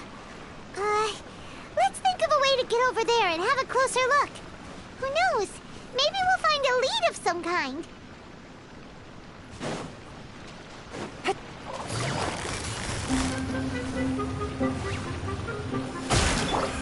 One with nature. Into the wind.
There are leaves around.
and I know just the tune to accompany them, if you wish to hear it.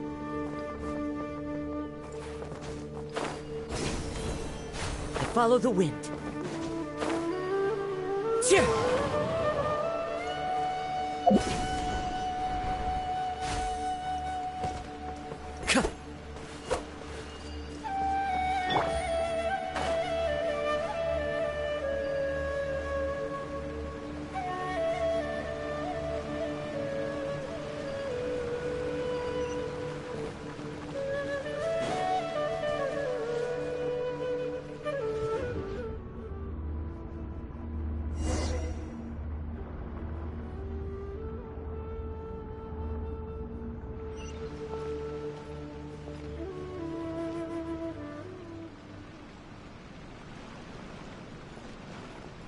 Huh?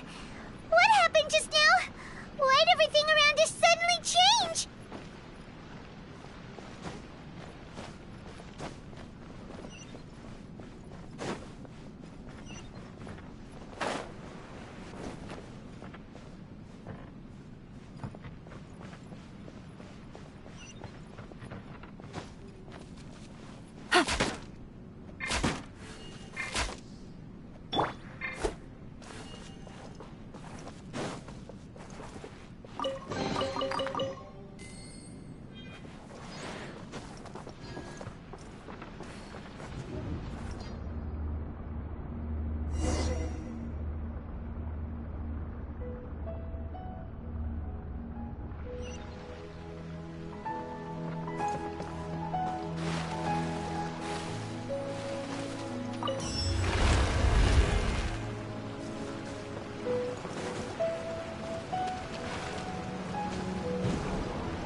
The wind knows me.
Tevat is going on here?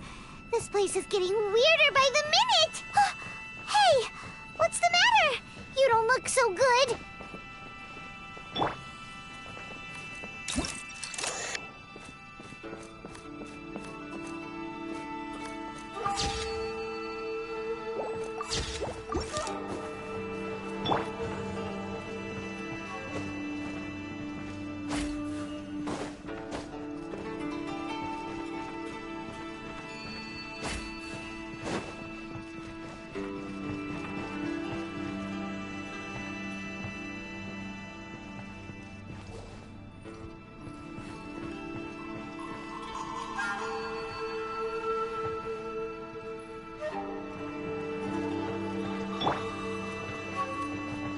Hold that pose!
We meet again, traveler. The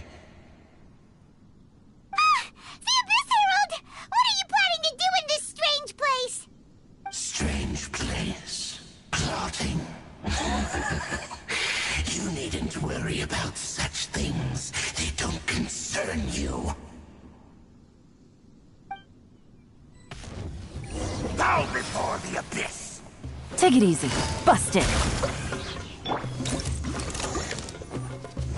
Smile!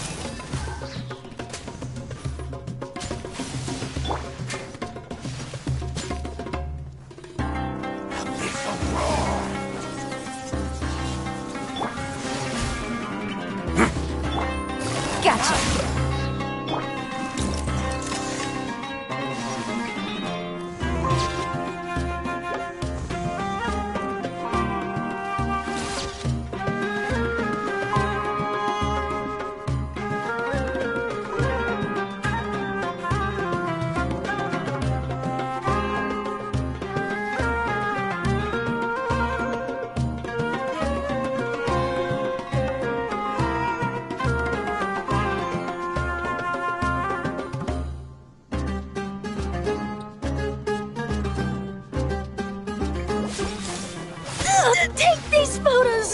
steam bird.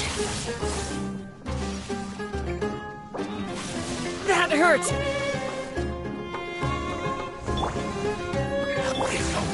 Busted.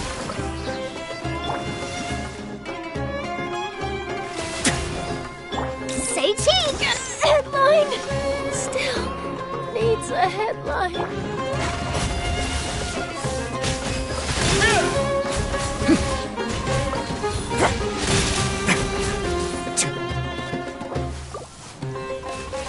Resistance is futile. The end is nigh. Let's begin.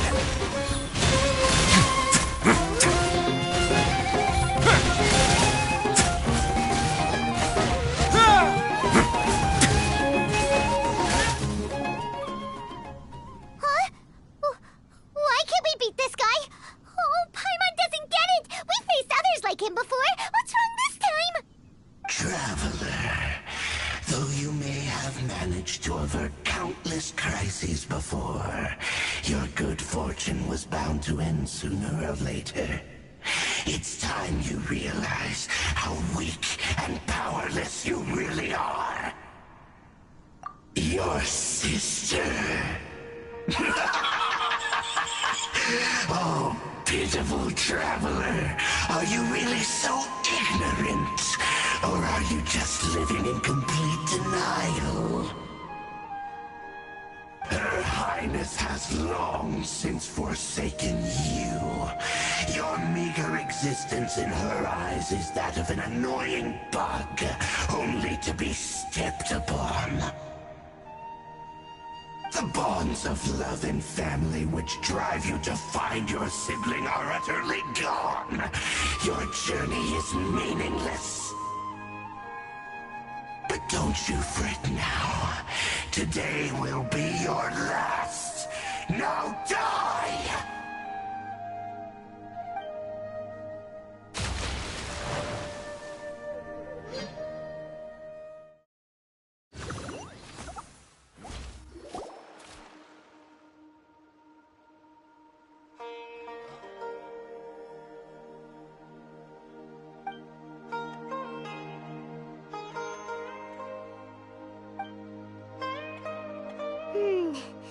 What do we do? We haven't seen Hypatia anywhere out here. Oh, there she is! Quick, let's see how she's doing. Ah, so sweet. Well, the good news is that she's still conscious. Hey, why'd you drop her food on the floor like that? Are you okay? That's really not like you. Anyways, we can talk about this later. We better make sure she's alright first.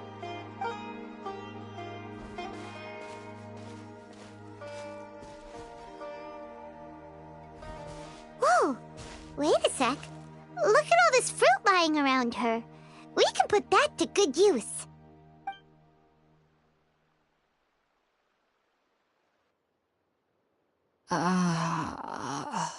Who is there? Tainari, is that you? Huh?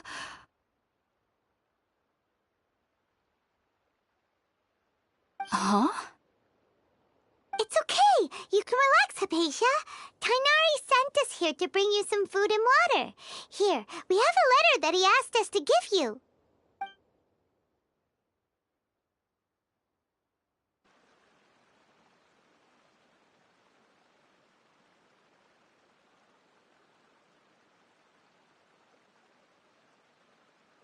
I see. So, you're friends of Tainari. I apologize for all the trouble I've caused you. I'm grateful that you came so quickly to save me. You even brought all this fruit. Well, actually, we didn't bring the fruit. It was already here when we arrived. We were kind of wondering about that, actually. When we found you here, there was all this fruit lying around and even some juice dripping from your lips. How did you end up like this anyway? Oh, really? I seem to understand now. All the fruit was likely from my, neighbor. must have come by and saw me like this. Your neighbor? You mean there's someone else living nearby? Oh? So you're able to see them too?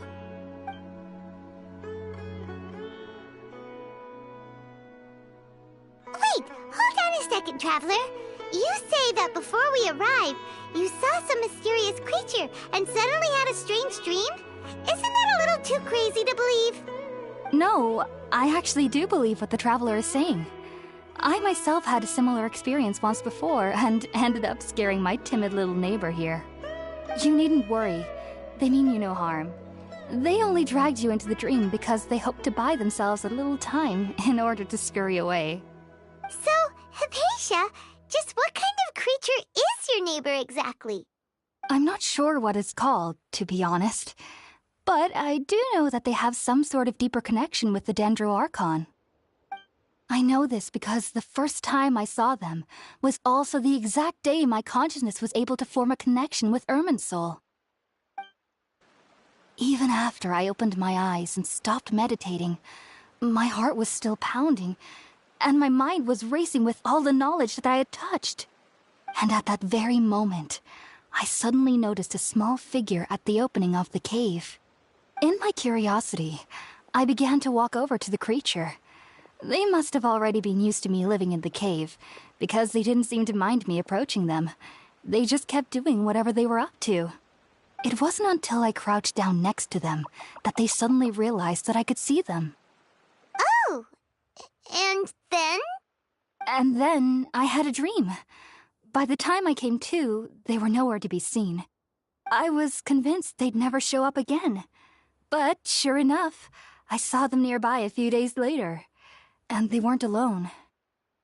I feel like they aren't as afraid of me as the first time I approached them. But I never would have expected them to save me. Yes, no doubt about that. By the way, Tighnari mentioned in his letter that you had questions for me regarding Irminsul.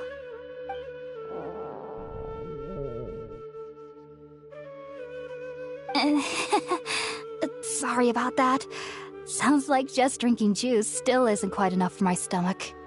Well, if somebody hadn't dropped the food earlier...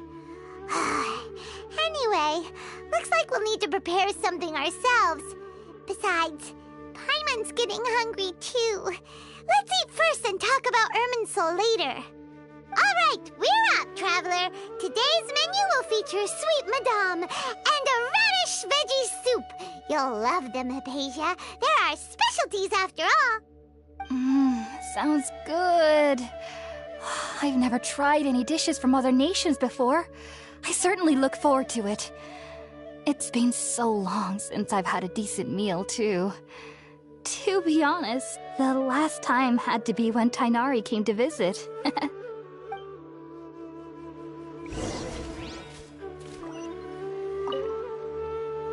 Are you already finished cooking?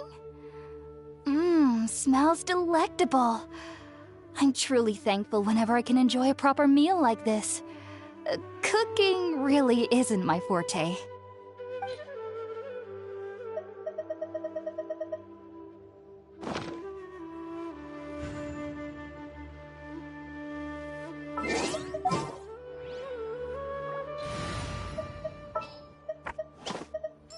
There's still a long...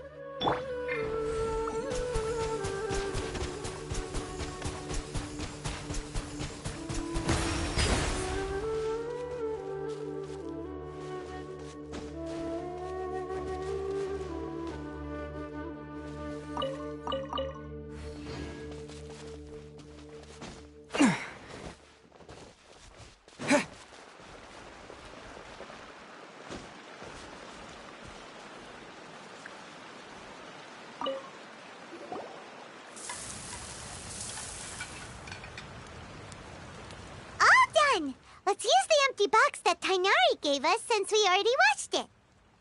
Oh, it smells amazing. And the box is a nice touch, too. Let's go serve this up and start eating with Hypatia.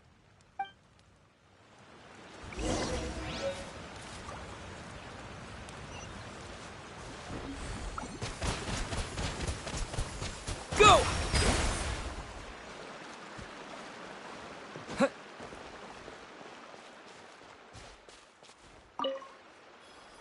Are you already finished cooking? Mmm, smells delectable. I'm truly thankful whenever I can enjoy a proper meal like this. Cooking really isn't my forte.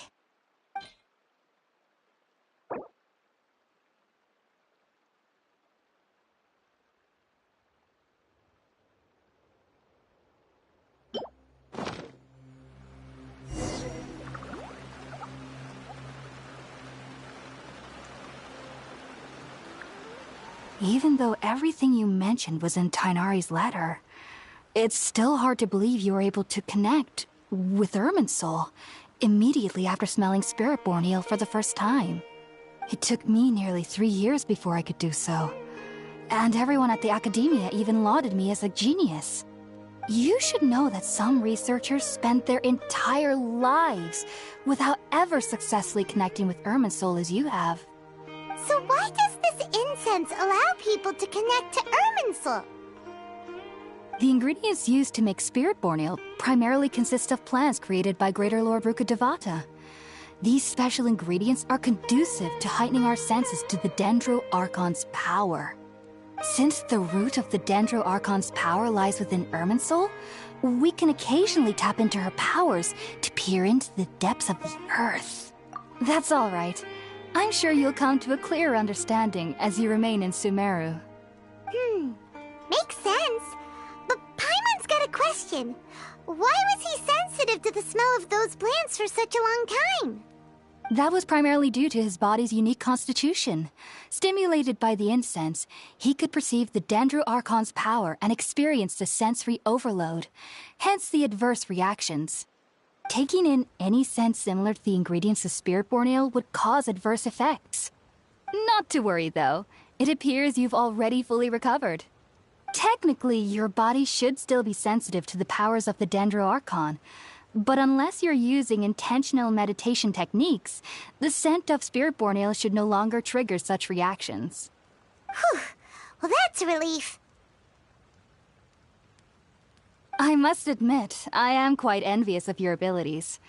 Even if it meant suffering from pounding headaches for the rest of my life, I'd consider it worthwhile so long as I could connect with Irminsul at will. Whoa, you're really serious about this whole thing, aren't you? I am a researcher after all. As a member of the Ritaoist Archon at the Academia, my main area of research is the stars and their connection to the fate of living beings. But there is still so much we don't know, especially regarding the mysteries that lie in the starry skies. Which is why I must turn to the all-knowing Irminsul for answers. If only my perception wasn't so limited. Unfortunately, I cannot guarantee that my every attempt to attune with Irminsul will be successful, or that doing so will leave my consciousness intact.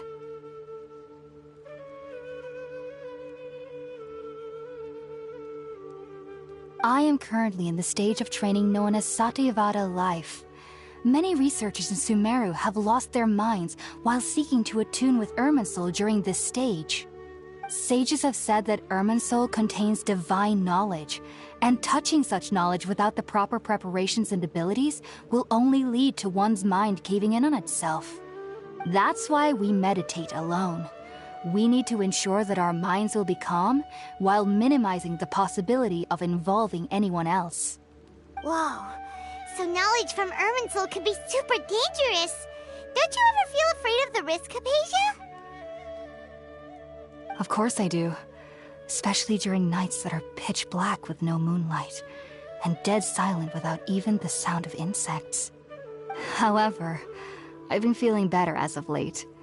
I don't get as scared anymore knowing that I have a little neighbor living nearby. I believe that being able to see them is a sort of blessing from the Dendro Archon. But what's strangest of all is that they're clearly an envoy of the God of Wisdom herself, and they have the curious power to make people dream. What's so strange about that? It doesn't sound so out of place for a divine being, does it? Well, it's strange because nearly nobody in Sumeru can ever dream. Huh. Is that true? Yes, well, to an extent. Only children can dream in Sumeru. Adults, however, never do. The sages say that wisdom implies rationality, but that which occurs in dreams is often neither rational nor logical.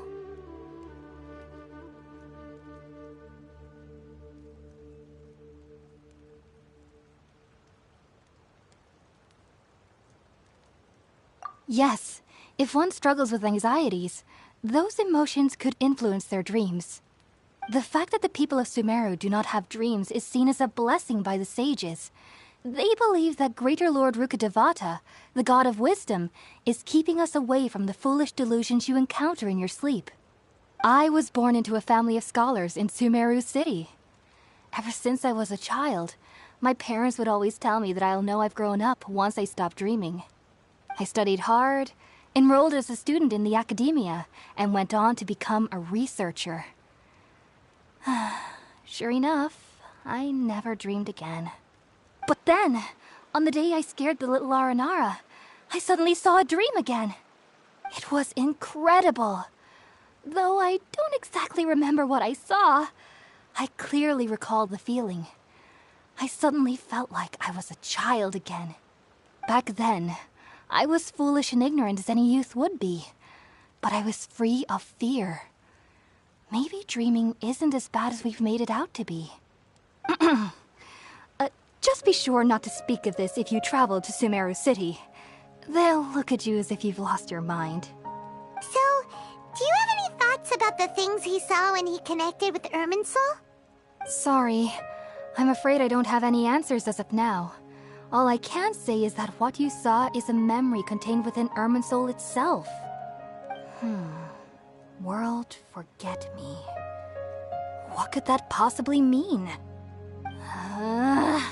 If only I could ascend past Satyavada life and begin Paripurna life. I might have some more answers for you. If you two are ever in the area again, please be sure to come and see me. There's no need to be thanking me. You two are my saviors. Besides, I'm already looking forward to tasting some more of your cooking.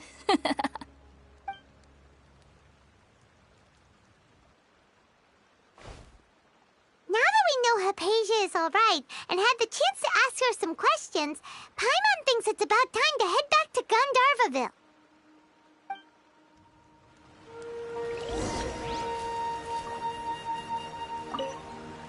Heading out, I see? If there's anything else you'd ever like to ask about, you know where to find me. Even though that little neighbor of mine was able to induce a state of dreaming, I doubt they were able to control the actual contents of the dream. The end of your dream seemed quite terrifying. Perhaps there's something that's troubling you deep inside? Not to worry, though. I'm sure you'll be able to handle whatever comes your way in the real world. As someone from Sumeru who cannot dream, I needn't ever worry about nightmares. But lately, I've started to feel that I'm somehow missing something without dreams. It's a little hard to explain. Heading out, I see? If there's anything else you'd ever like to ask about, you know where to find me. Sumeru researchers use Spirit-born ale to assist them in connecting with Irminsul to extract knowledge from it. Though the process can be risky, we believe that the knowledge gained is worth it. Unfortunately, I cannot help you understand your dream. At least not yet. I'm still learning how to attune to the depths of Irminsul myself. I hope that I'll be able to ascend past Satyavada life and gain deeper insights. Heading out, I see? If there's anything else, I've heard local children here in the rainforest speaking of fairy-like creatures. But I'm from Sumeru City, and have never heard of such things when I was a child.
Perhaps this is because I had a very strict upbringing. My parents would seldom allow me to play with other children. I doubt they'd ever believe me if I told them about my little neighbor out here.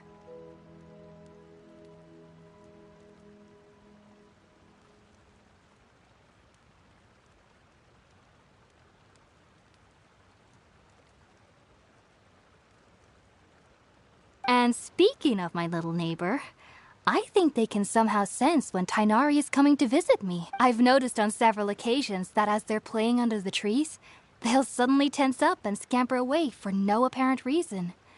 Shortly after they do this, Tighnari always shows up here.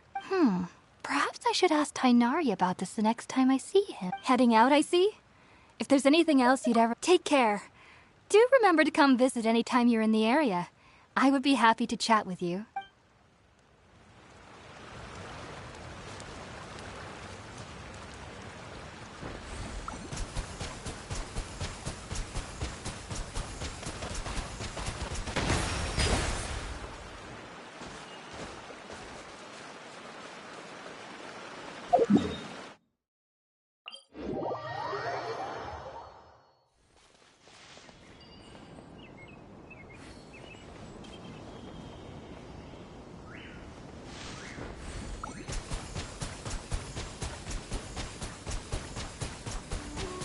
Water jet!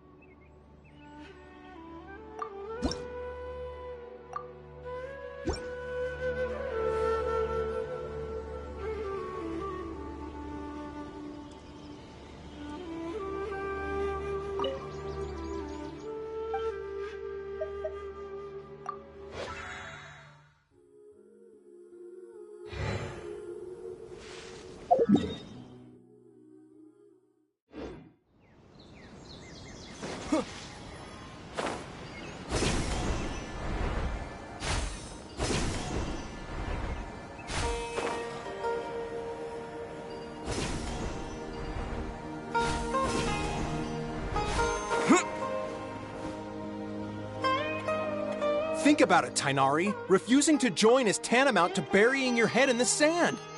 I understand that you're a Forest Watcher, and that it's your duty to combat the effects of withering zones. But isn't it evident that such work is not a lasting solution to the problem? As Sage Kage clearly stated, your presence and guidance in Sumeru City is pivotal in finding a cure for Irminsul. How could you possibly refuse? Keep your emotions in check, Ghulam. Let's at least listen to Tighnari's reason for declining. We're here to invite him to the Academia, not to cause a scene. Sage Kage, I am truly honored that you came here in person, but I'm afraid I must still decline your invitation. I am merely a Forest Watcher. How could the great minds of the Haravatat have any need of someone like me? Well, it turns out that your refusal letter had some implications on your master's reputation. He is a renowned sage of the Immorta, after all. So now I've come here in his stead. I see. Well, I figured that given his temper, he would come here and berate me personally.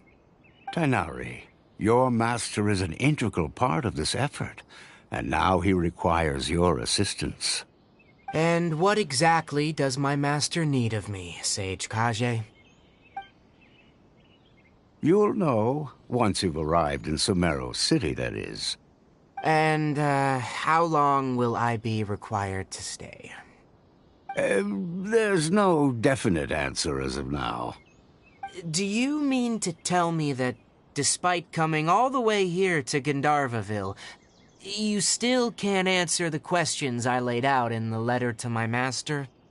If that's the case, then I'm afraid I cannot give you a definite answer either. Tighnari, but you... So be it. Come, Ghulam, we're leaving.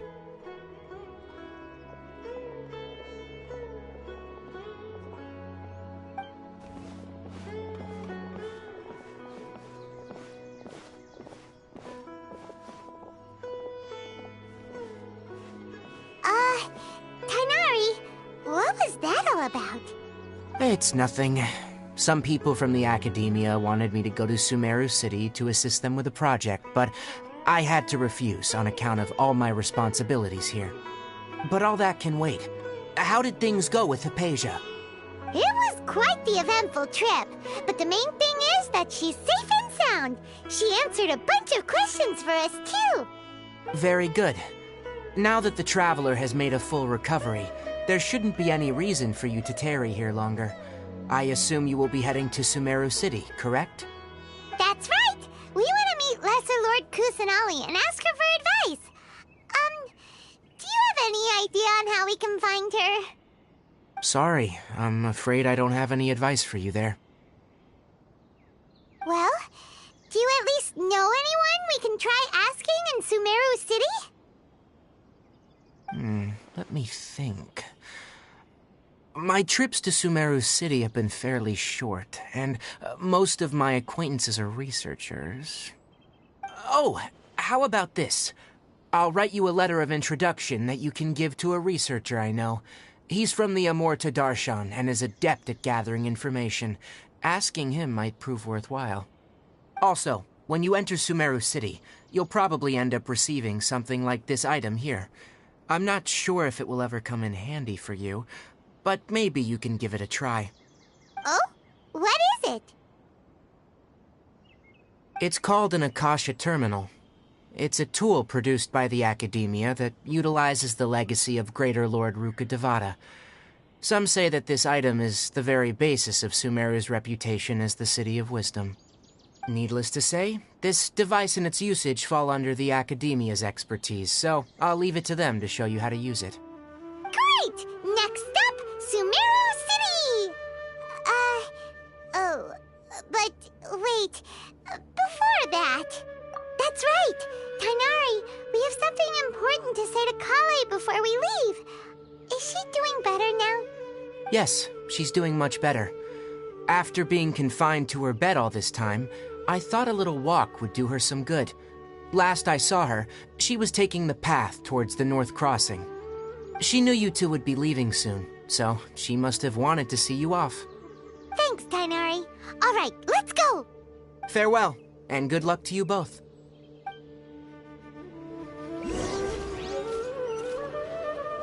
Kale is waiting at the northmost crossing of Gandharvaville.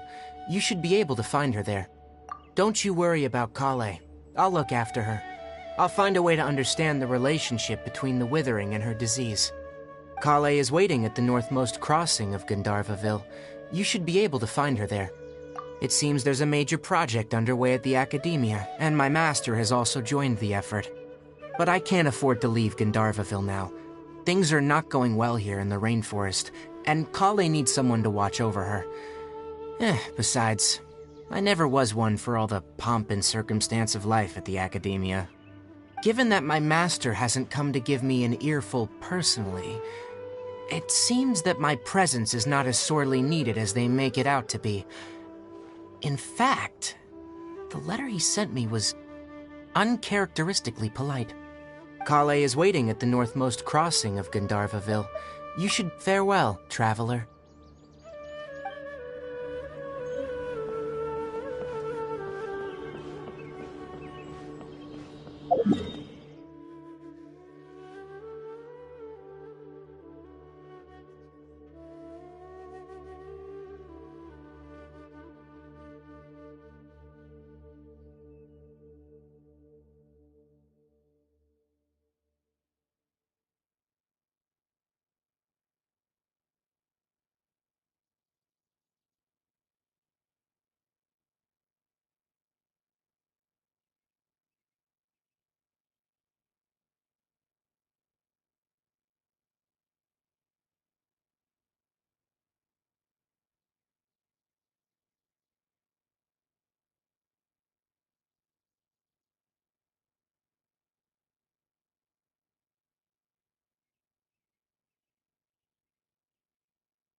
I've been waiting for you two.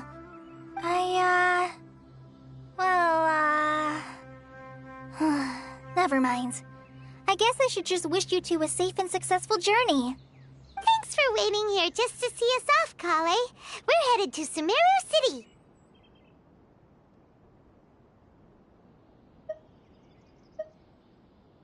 Don't worry about me. I can take care of myself. My condition won't be getting in the way of my duties. I want to be a forest ranger after all. It's up to me and the others to protect the rainforest here. And, I'm sorry. I should have told you both about my condition when we first met. I just wanted you two to treat me as a normal friend, not some girl that needs your sympathy. But I guess now I understand that the most important thing is for friends to be genuine with one another. There's no need to apologize, Kale. We should be thanking you for trusting us enough to be your friends and sharing your past with us. We're probably still gonna worry about your condition, but that's because we're friends and we care about you. Thank you. That means a lot.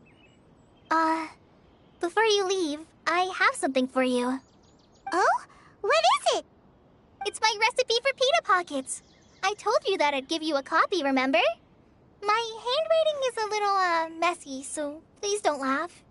Yay! Thanks, Kale. Now we can eat those scrumptious little pitas whenever and wherever we like.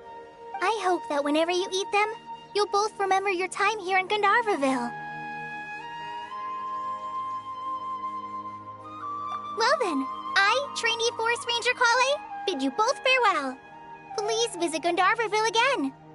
The Rangers will always be ready to assist you here.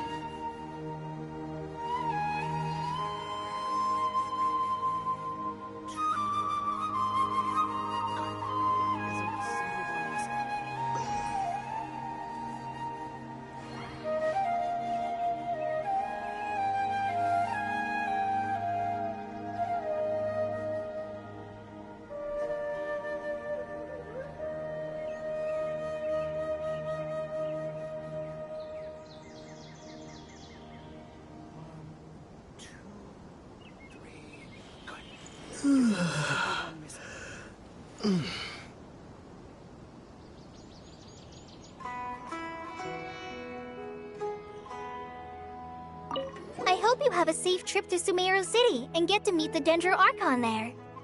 I'm much better now. I'll be back on patrol again starting tomorrow. Even though I'm not quite ready to help Master clear the Withering Zones yet, there are still plenty of other tasks for me to handle. Oh, and Traveler, if you ever see Amber again during your travels, please don't mention my illness to her, okay? Amber knows about my case of Elazar and what's happened in my past, but I haven't told her about my condition getting worse. I guess I just don't want her to worry about me. If the need arises, I'll tell her about it myself. All right, we understand, Kale. I hope you have a safe trip to Sumeru City and get to meet the Dendro... Kinda hard to believe that Master Tighnari can cook, isn't it? His culinary techniques are very polished, but his taste is a little... unusual? It's not really his fault, though. He just has a sensitive tongue and nose, so he prefers much lighter flavors. The last time I went a little too heavy on the spices for my pita pockets, Master started having a sneezing fit. Of course, I never heard the end of it after that. I hope you have a safe trip to Sumeru City and get to meet the Dendro Archon there. See you later! Be sure to come back often. Even though Master didn't admit it, I'm sure he wants to see you again.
it.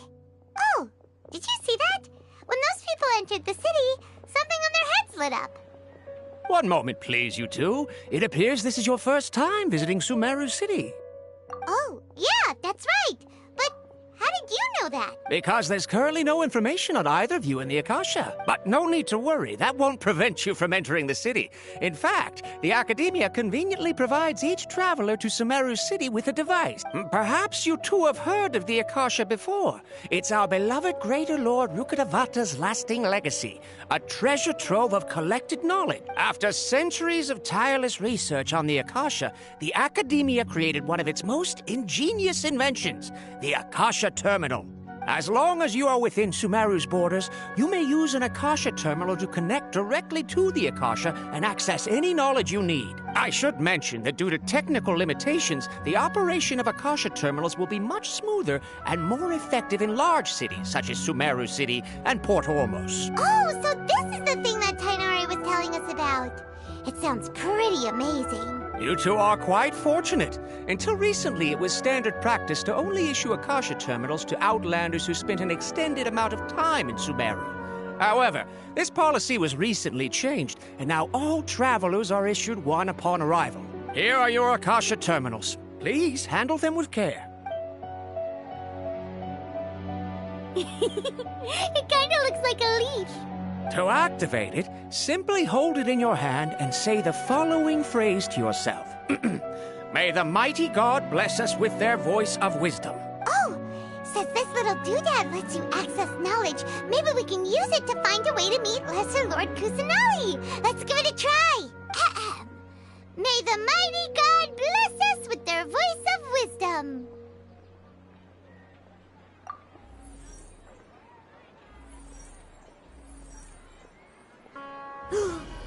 Whoa!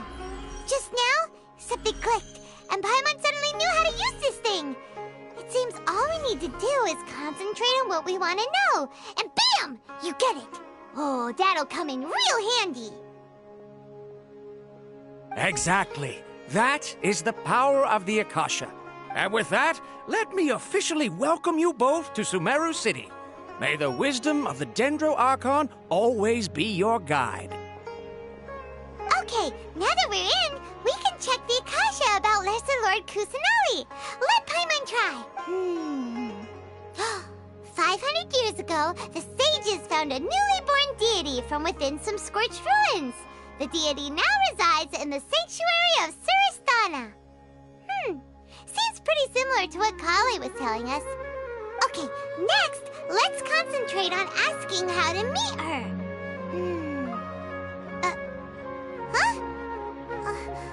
Paimon doesn't sense anything. The Akasha didn't respond to Paimon's question. Oh, come on! Ugh. Focusing on this question feels like when you have something you're trying to remember and it's on the tip of your tongue, but you just can't think of it. Ugh. Paimon's brain is exhausted. Oh, smart idea. But what are you going to ask it?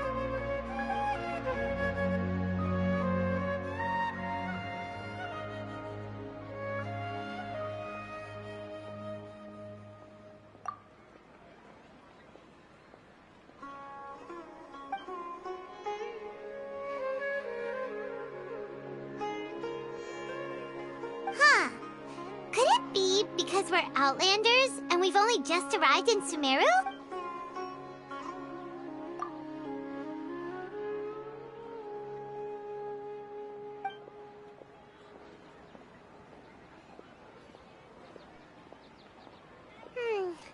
You too?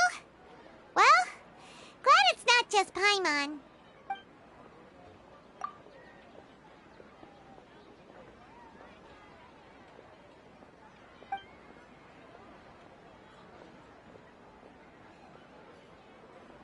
Uh-oh. Paimon's getting all teary-eyed all of a sudden. It feels like the people of Sumeru really missed their Archon. Well, seems no matter which way we try, we can't find anything that'll lead us to Lesser Lord Kusanali. Guess our only choice now is to try meeting with the researcher that Tainari recommended. He's from Sumeru and even has a position in the Academia. Maybe he'll be able to access more info from the Akasha. Let's see. Tainari wrote an address on the letter's envelope. Oh, it's not far from the city's gate. Let's head over and have a look. Hopefully he's at home. Watch out for pickpockets. Hello, are you Rohawi? Yes, that's me. Can I help you? Great! You see, Tainari sent us here and... What? Tainari? Please, there's no need to say anything, really. Sure, I admit that the article I published last month wasn't my best work, and maybe the data didn't produce the most convincing results, but... Here! This is a letter from Tainari! Oh, let me see... Ah! Ooh, what a relief. You two nearly scared the life out of me. So you two just have some questions for him? Seems even Tainari acknowledges my innate ability for procuring information. So, what is it you two would like to know? We want to meet with Lesser Lord Kusanali. Do you know a way we can do that? You mean you want to meet the Dendro Archon herself? This isn't exactly my area of expertise, but let me see what I can find in the Akasha.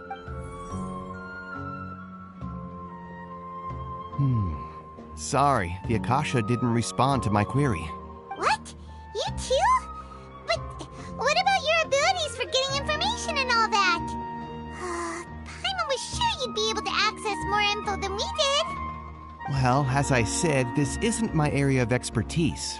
I am but a lowly researcher, so the Akasha doesn't see a need for me to know more about the Dendro Archon. All I know is that ever since Lesser Lord Kusanali returned to Sumeru, she's never left the Sanctuary of Sorasthana or made a public appearance. Huh. Didn't expect her to be such a mysterious figure. The Dendro Archon is somewhat of a recluse. Perhaps she just doesn't want to entertain visitors, which would explain the lack of information in the Akasha. But then what can we do? No need to worry just yet. I'm only hypothesizing here. You could certainly try asking around and see if anyone else has ideas. And besides, you two should consider the bright side of things. Not being able to see Lesser Lord Kusanali may not be a bad thing. In this world, there will always be information you cannot obtain from the Akasha, and things you can never accomplish. Knowing when to yield is a form of wisdom. Take me, for example. It's a miracle if my brain cells can spit out one paper every 3 years. But Tainari? That guy can publish 3 papers in just a single year. Okay. Thanks for your advice. Don't mention it. If you two ever want information about things like who's been promoted within the Academia or relations between the 6 great sages, come find me. Hey, come on. This is a survival skill at the Academia. Paimon's expectations were pretty low, but this is so low it's like digging holes in the dirt. So what do we do now? Even if we want to talk to someone, we don't know anybody here. Huh? Like who? Oh, you're right! Catherine! The Adventurers Guild has its own intel network. Let's hurry and find her.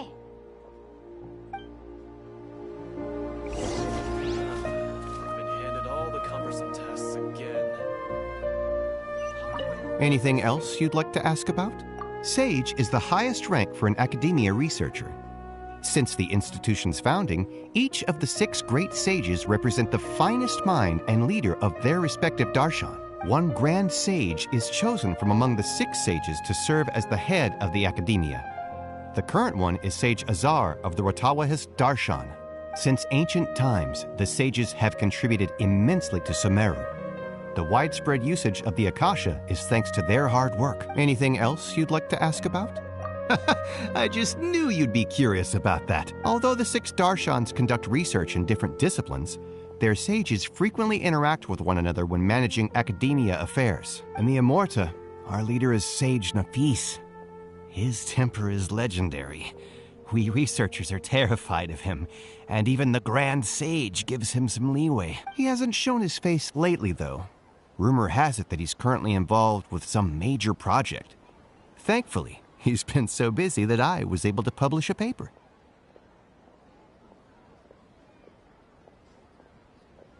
Anything else you'd like to ask about? Although the 6 in the Immorta, Our leader, he hasn't shown his... Anything else you'd like to ask about? See ya.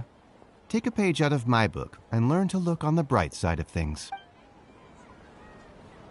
Get this. Don't forget that. Yes, we must document everything.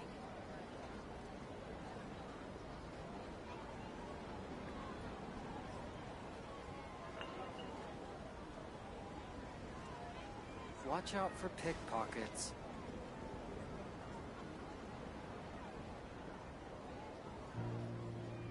How can my own brother say something like that about me? I've been handed all the cumbersome tests again. Yes, we must document everything.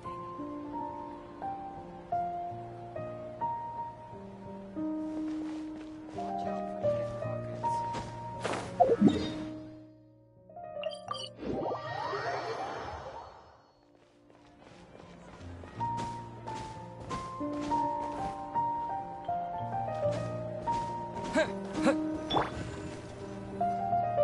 Ad Astra Abyssosk. Hello, Traveler in Paimon. Catherine, we need your help with something. Understood.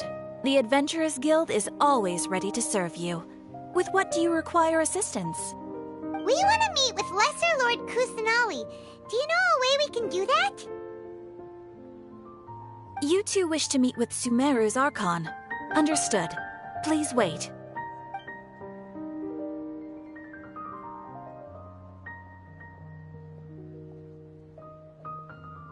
I apologize, but I am unable to call up any relevant information in the Akasha. I'm also unable to locate any pertinent information in my personal memory. Aww, another dead end. Well, if Catherine can't help us, then we really don't know anyone else to ask now. Please do not worry. I may know of someone who can help you two. In Sumeru, the Adventurers Guild does not serve as the vanguard of information.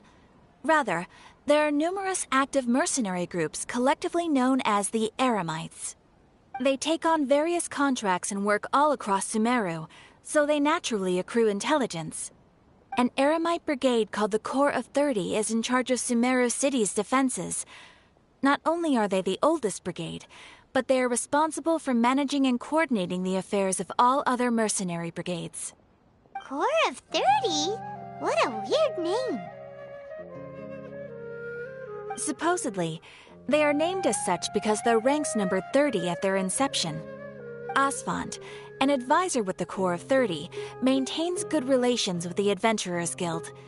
Though he's already retired, he and his words carry great weight within mercenary circles. If you'd like to get in contact with him, you can find him at the Corps of 30's headquarters, the Citadel of Rexar. You're welcome. I wish you two the best of luck. We look forward to your exploits in Sumeru. Alright, off to the Citadel of Rexar we go! Ad Astra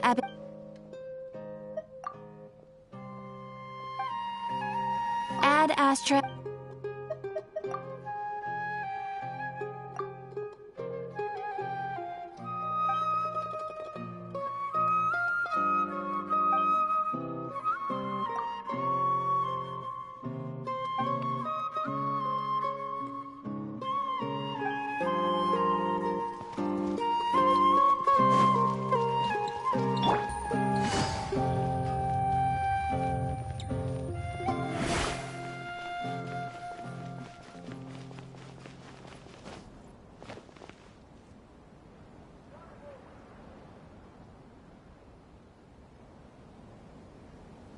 Welcome. The Adventurers Guild told me to expect you two. It's nice to meet you, Asfand. We'd like to ask you about something.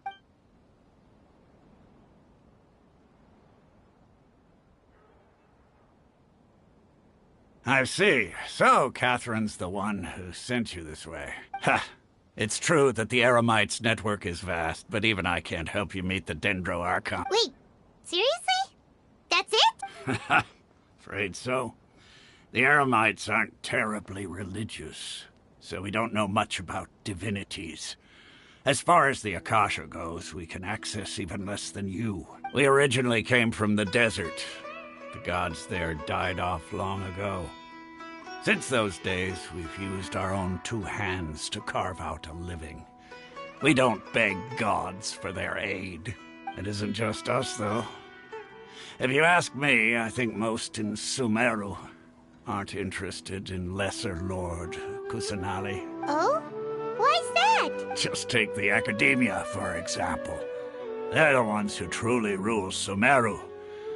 Although they believe in gods, most of them only care for the late Greater Lord Rukkhadevata. In their eyes, she was the one who founded Sumeru and gifted us with the Akasha. Lesser Lord Kusanali just happened to inherit her legacy. Because of the Academia's influence, most citizens are more familiar with Greater Lord Rukkhadevata and hold her in greater esteem. Not to mention that Lesser Lord Kusanali never makes an appearance, and the Academia never announces anything about her. As far as the people of Sumeru are concerned, she's just a god that exists. And that's all. Really? Aw. After hearing all of that, Paimon sort of feels bad for Lesser Lord Kusanali. Ha! But who knows? We're all just guessing when it comes down to it. Besides, I'm sure the God of Wisdom doesn't worry about her reputation among people like us. All right. Well, thanks for the info, Osfon. No problem. Always happy to help out the Adventurers Guild.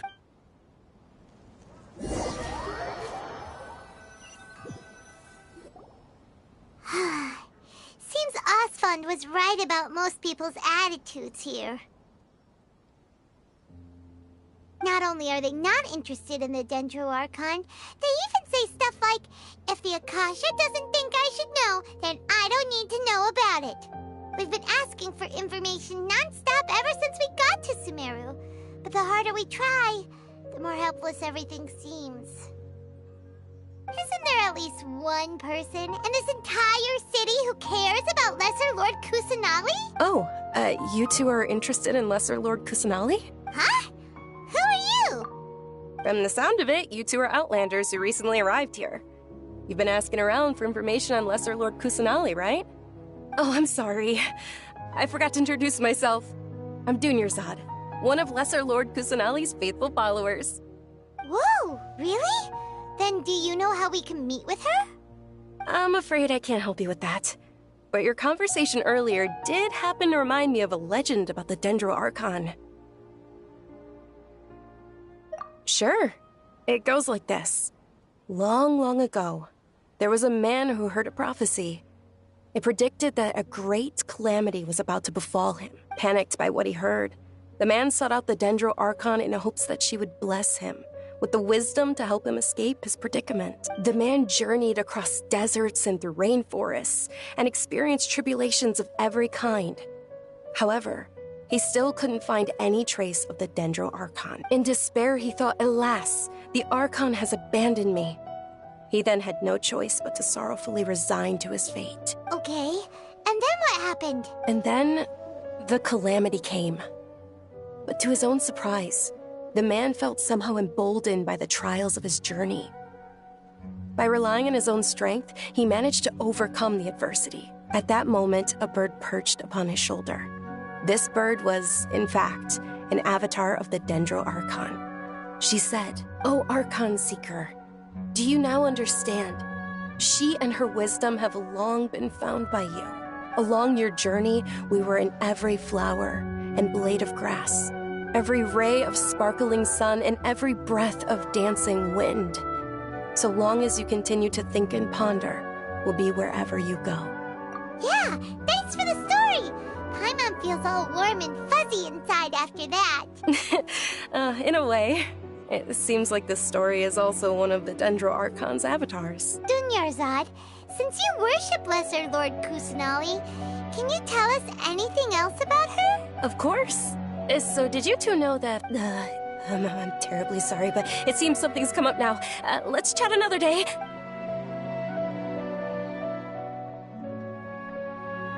Hey, wait! What the heck just happened? It looks like they're searching for someone. Dunyarzad was acting super nervous just now. You think they're looking for her? Ugh, this stinks! We finally managed to find a lead about Lesser Lord Kusanali! We can't let them get in the way now! Let's see if we can get rid of them. Then we can catch up with Dunyarzad! Hey, have you two seen a brown-haired girl wearing a purple top and a long blue dress? We're looking for her. Did she have bandages wrapped around her wrists? Yes, that's her. Did you see which direction she went? Yeah, she went that way. Quick, after her!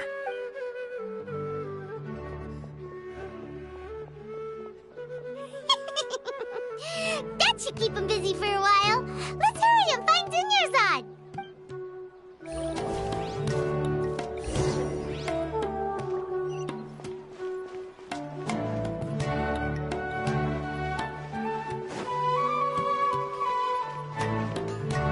Strange. Where'd she go? She couldn't have made it far. There's no way we can return to the Master and Mistress empty-handed. I'll ask around again.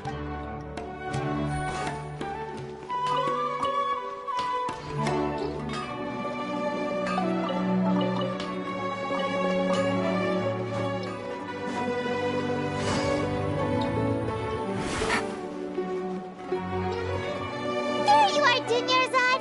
We thought you might have been long gone by now. Oh, it's you two. Oh, you startled me there. You can relax now. We threw those people looking for you off the trail. Really? Thank you so much. Unfortunately, I believe there's still more of them out there looking for me. Uh-oh, looks like there are some coming this way. Huh? More of them? Then what are we standing here for? Run! No, wait, my body isn't in the best shape. It's difficult for me to run. Okay, sounds good. There's a tavern on the other side of the port we can go to. They probably wouldn't expect me to hide in a place like that. All right, let's move out. Stay behind us. We'll keep an eye out for anyone looking for you. Trust me. Just take my word for it.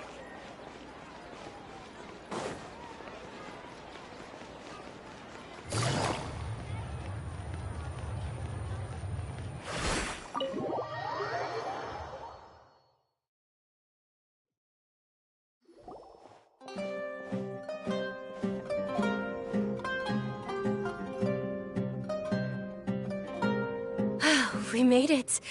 Oh, they shouldn't be able to find us now. Wait! Stand down, Dia!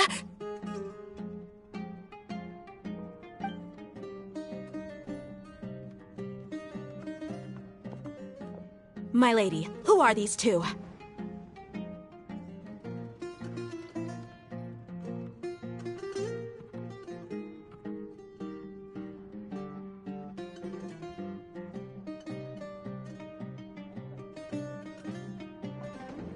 They're travelers that I met on the street just a moment ago.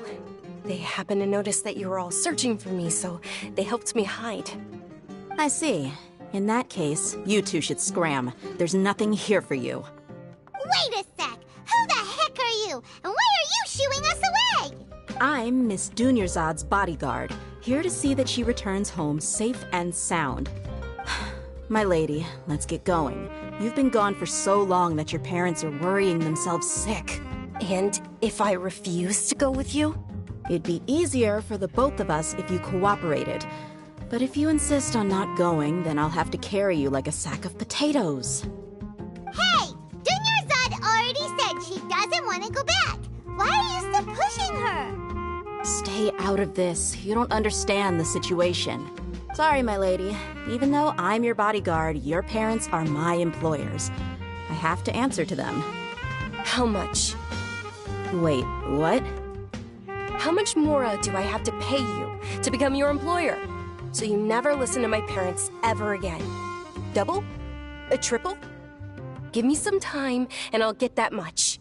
My lady, this isn't about Mora. I don't know what you think of us Eremites, but let me say this.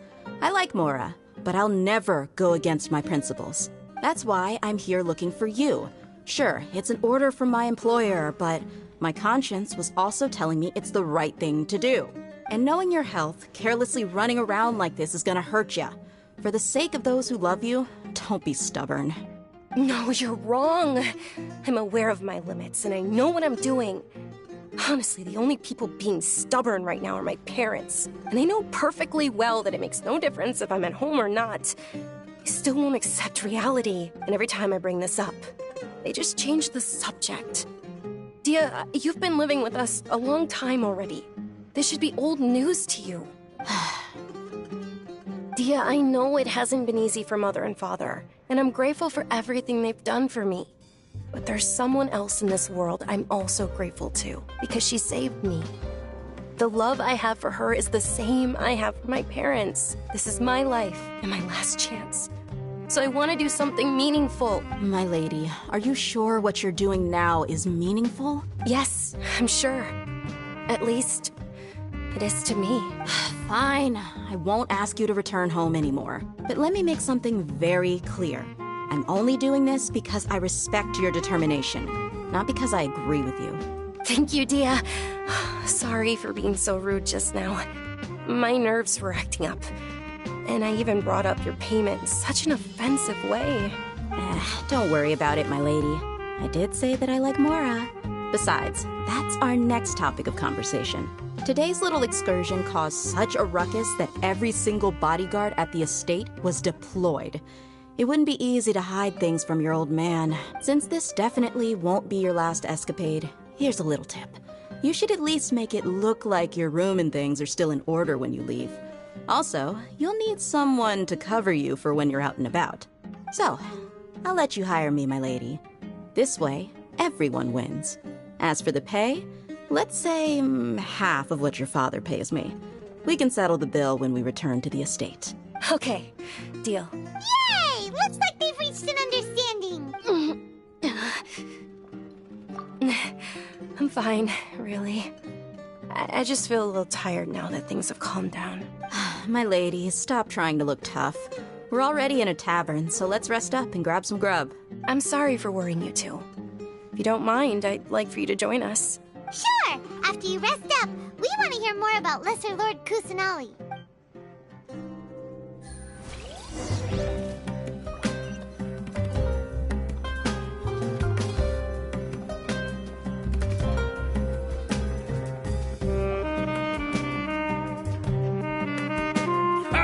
Well, if it isn't Dia, haven't seen you in nearly half a year. Word on the street is that you're a bodyguard for the Homayani family now. Ha!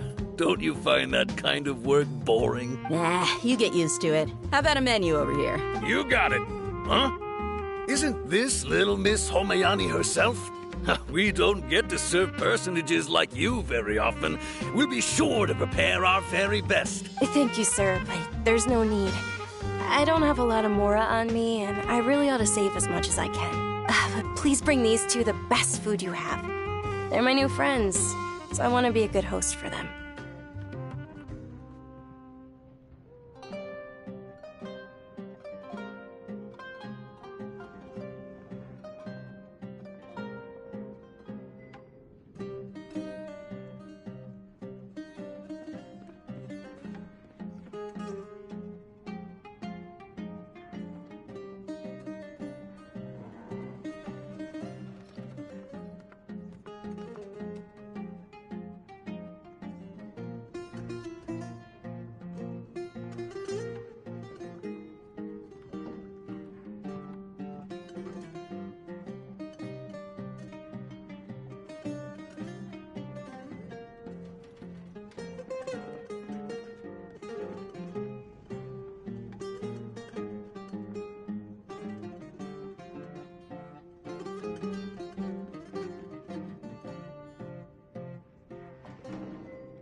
Wait, we're paying for ourselves now?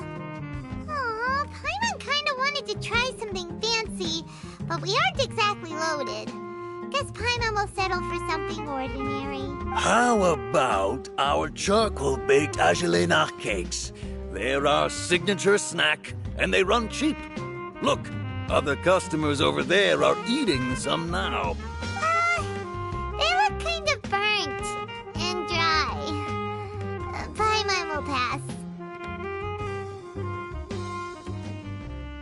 Hey, come on! Paimon has personal preferences too, you know. Dunyarzad, we asked a lot of people when we first arrived, and almost nobody was interested in Lesser Lord Kusanali. So, what made you want to follow her?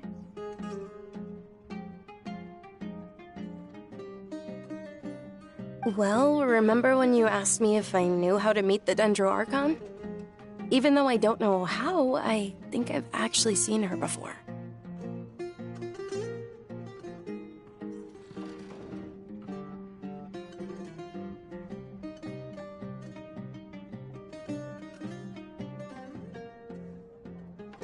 Huh? Really? Yes, it was when I was a child.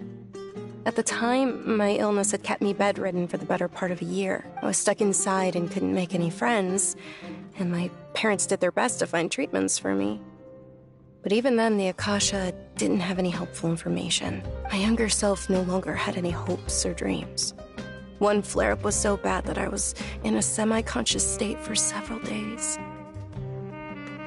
Then one night, I woke up alone in my room. I was terrified. My body was paralyzed. Even if I cried, there was no sound.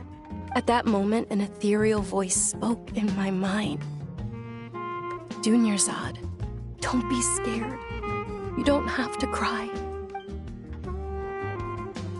Dunyarzad, don't be scared. You don't have to cry. Who are you? How do you know my name? How do I explain this? You might not be able to understand, but actually, I know everything about you. Really? Of course. I know that you're scared of thunder, that you hate taking medicine every morning, and that you love counting the petals on your mom's skirt. Wow, you really do know everything. Dunyarzad, is there anything you want? Want? Not really. I can't go anywhere or do anything. Huh? But aren't you a child? All children have wishes. Tell me what you want, and maybe I can make it happen. And can you make my illness go away? Oh. I'm sorry. But I'm not powerful enough to do that right now. Then, can you be my friend? After that, the voice said, "Okay, I'll be your friend." Although my body was suffering during those days, that voice encouraged me and told me many wondrous things. Beyond my window was the flourishing Sumeru city. Beyond the city was a lush rainforest. And beyond that was the wall of Samiel, deserts, and all of Tevat. Once I finally made it through that bout of illness, I couldn't hear that voice anymore. I told my mother about it, but she said that I must have been dreaming. But I know that that voice wasn't a figment of my imagination. Before that, I had never heard of Tevat. Yes, for sure. If it weren't for that voice, I would have never grown curious about the outside world, nor would I have learned how to read and enjoy so many books. That voice sparked a desire for wisdom. It had to have been the Dendro Archon. I've been hoping for a chance to repay her kindness. In fact, I was running around today to help prepare the Sub-Zerus festival for her. What's the Sub-Zerus festival? It's Lesser Lord Kusanali's birthday, which was the day that she was found by the sages. It's actually an old holiday that originally celebrated Greater Lord Rukkhadevata's birthday. When she passed away, the holiday eventually became a celebration of the Lesser Lord's birthday. I heard everyone was overjoyed when they welcomed her back to Sumeru. In those days, the festival was a huge deal, but because of the Academia's influence, people have gradually lost interest in the festival. The Academia actively participates in Sumeru's many holidays dedicated to Greater Lord Rukkhadevata. But when it comes to the Sub-Zerus festival, forget any funding. They practically act like it doesn't exist. Maybe they see Lesser Lord Kusanali's birth as confirmation of Greater Lord Rukkhadevata's death, so they're reluctant to celebrate it. Aww, but that's awful. It is. It's absolutely terrible. Sure, the Greater Lord founded Sumeru, but hasn't Lesser Lord Kusanali been the one quietly protecting us for the past few hundred years? Just remember that we're still out in public. Don't get too carried away now. I know that people over by the Grand Bazaar still hold the Sub-Zero's festival to this day, but I hadn't met any of them before, so I was never able to contribute. But recently, I made a friend there who also follows Lesser Lord Kusanali. I gave her my savings because I want her to throw a wonderful festival this year. That's the least I could do for Lesser Lord Kusanali. Hold on, my lady. Does this friend happen to be Nilu, the one who sends flowers to the estate? Yes, that's her. I saw her leaving the other day with a nervous look on her face. It seemed like she was hiding something in her arms. Did you give her something? Yes. Initially, I didn't have much Mora prepared, so I had Nilu sell one of my skirts. I've agreed with Nilu to meet up at the Grand Bazaar today and see how things are coming along. Dia, would you accompany me? Sure. That's quite the trip, though. I'll carry you. No, that would be too much, even for you. You might as well just accept the lift. If I let you walk, who knows how long it'll take us. And if anything happens to you, then I'd really never hear the end of it from your father. But of course. Nilu will be thrilled to hear there are more people interested in Lesser Lord Kusanali.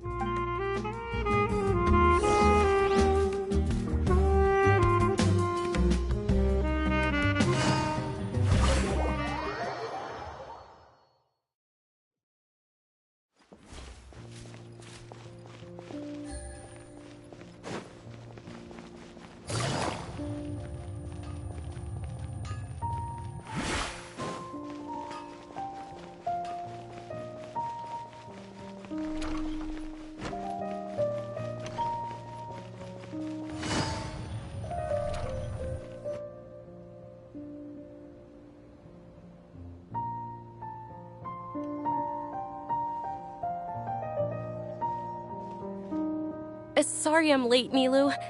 Oh, Dunyarzad. It was taking you so long that I assumed you got trapped at home, but you made it in the end. Uh-oh. But if Dia's here, that means you got caught, right? You could say that, but everything worked out. She's on our side now. Not completely. Oh, and who are these two? Oh, meet the Traveler and Paimon, my two newest friends. They're visitors who just arrived at Sumeru City and are looking for information on Lesser Lord Kusanali. So you're followers from another land? That's wonderful. You two absolutely mustn't miss the Sub-Zeru's festival. By the way, Dunyarzad, we've already started decorating the Grand Bazaar. It looks spectacular, thanks to your generous contribution. You're very welcome. It's the only thing I could do. Do you still have enough Mora? Probably? But don't sweat it. We've already finished renovating the stage. Come on, I'll show you.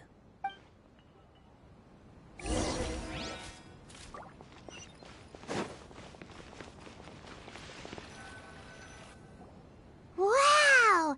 This place is amazing! Not bad. Last time I was here, the stairs were full of holes. The stairs were nothing.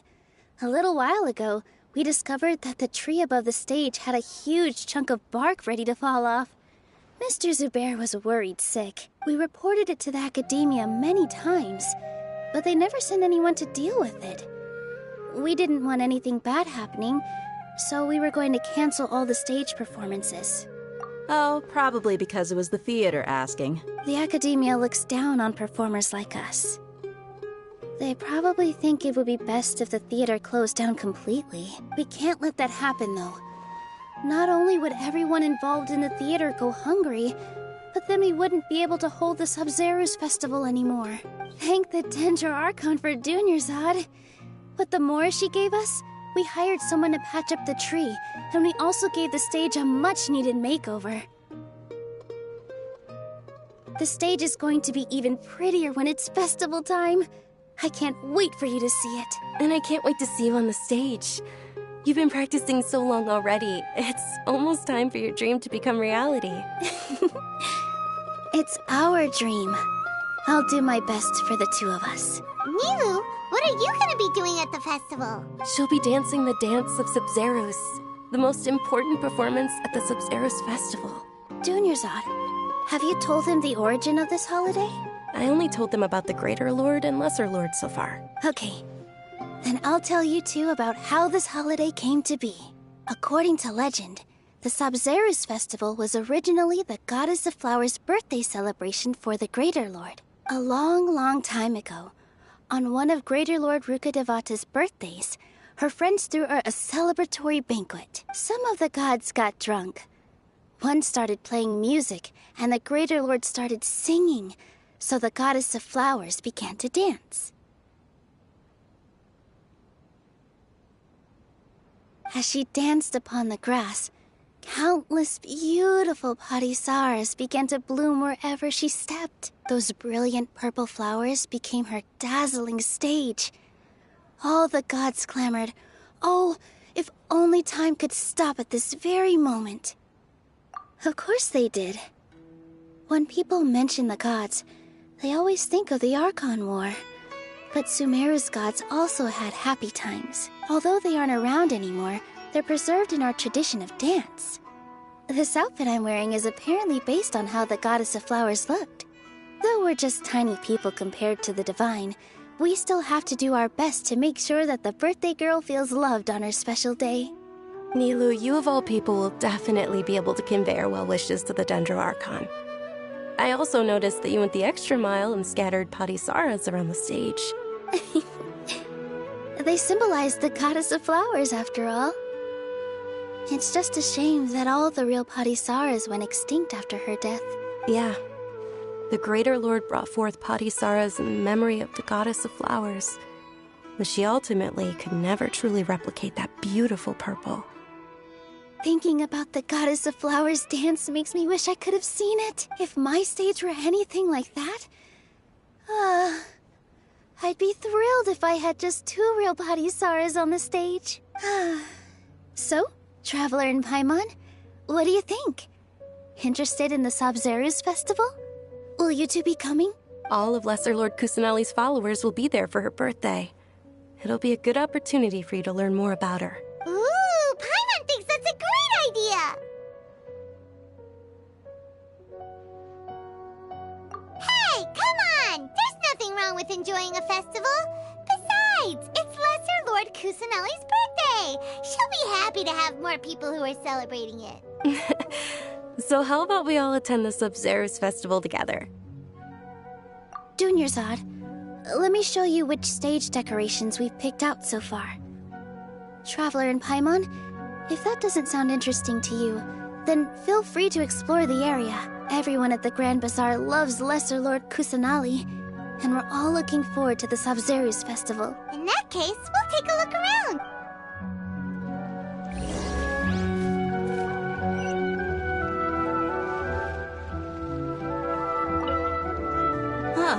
Revamping the stage for the festival couldn't have been easy, that's for sure. I bet this year's festival will be one to remember. I don't know much about the Grand Bazaar, but I do know that the residents here have a penchant for song and dance. 2 things that the academia doesn't particularly approve of. Oh, and the perfume sold around here is a lot better than what you'll find elsewhere. The fragrances are longer lasting and they're gentler on your skin and... I mean, that's what I've heard at least.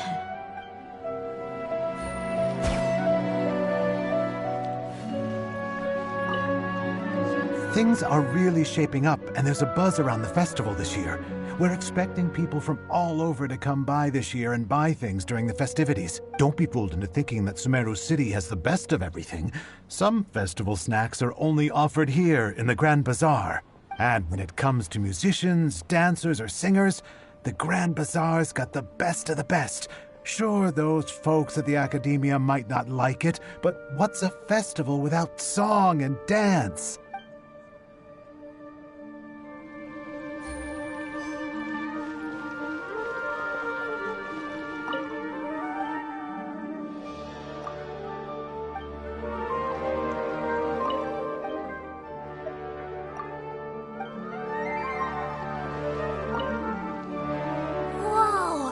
What's with your yellow hair? And why do your clothes look so funny? Are you an outlander? Did you know that the Sabzeruz festival is about to happen? There'll be loads of fun things to do at the festival. But the best part is when Ferris, the Knight of Flowers, passes out candy to everyone.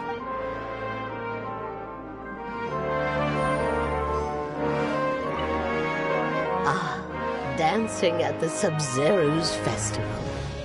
You know, I also danced when I was younger. As a child, I even asked my grandmother why we performed the dance for the Lesser Lord when it was originally done to honor the Greater Lord. My grandmother said that Greater Lord Rukkhadevata is a beloved deity and honored by all.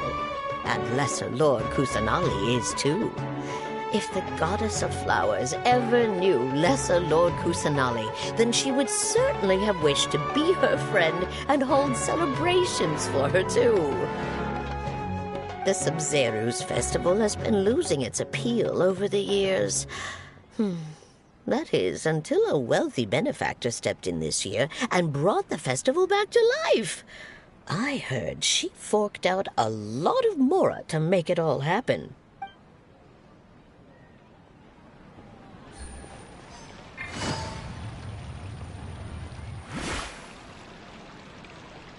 Nilu, your outfit looks amazing.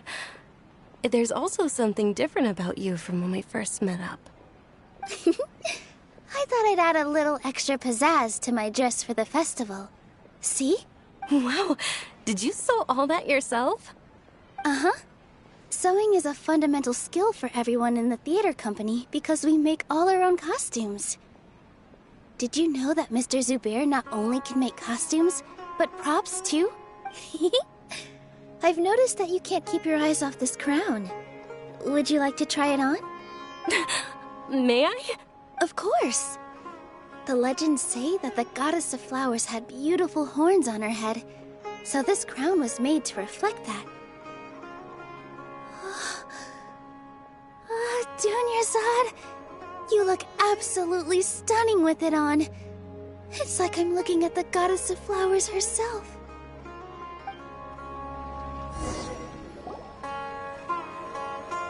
Hey! Is that who Paimon thinks it is? It looks like Catherine.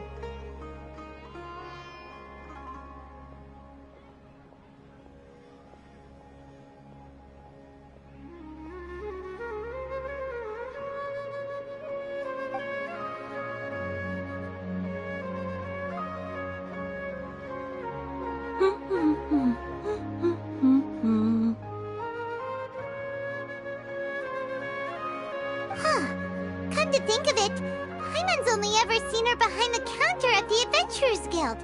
This is the first time we've ever seen her taking a break. Hey, Catherine! Oh, hey! It's the Traveler and Paimon! What's shaken? Whoa, break time Catherine sure sounds a lot less formal than usual. Paimon was still waiting for her to say Ad Astra Abyssosque. Sure. Standing behind the counter at the Adventurers Guild doesn't require any complicated functions. But saying and doing the same old things over and over again can get pretty monotonous. Like watching the same Fontaine movie day after day. But take you two, for example. You travel across Teyvat to enrich your lives and gain new experiences. Well, we enjoy traveling across Teyvat and all that, but we're mainly looking for clues about his sister. Yes, you should keep searching.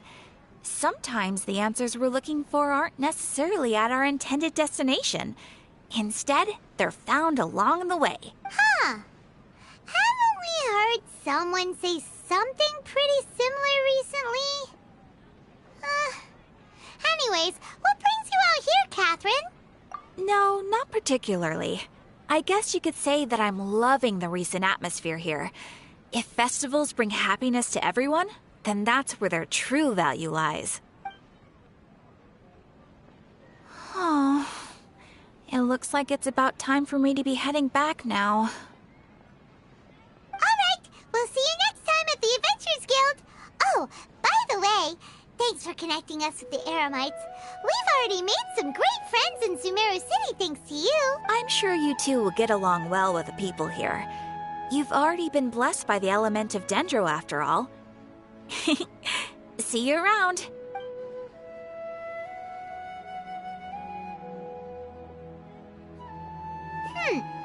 There's something really different about Catherine today. Hey, traveler.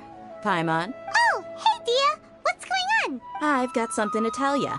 My lady knows you're looking for ways to meet Lesser Lord Kusanali, and she's been trying to come up with a way to help you.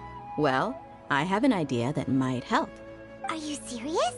We'd love that! It might not necessarily pan out, so don't get your hopes up too much. I'll need to take you two somewhere and ask someone some questions. My lady is feeling a little worn out at the moment. Nilu's found a place for her to rest. After I take my lady home, let's meet in front of the Citadel of Regzar. Sounds like a plan! Let's head over to the Citadel of Regzar and wait for Dia! Great drinks that everyone can enjoy. I feel so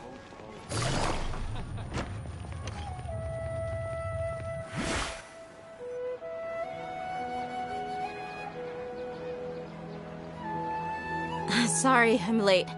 It took some convincing for the master and mistress to believe that Miss Dunyarzad was only sitting in the port for a while because she was in a bad mood. Anyway, I guess I should be thanking you.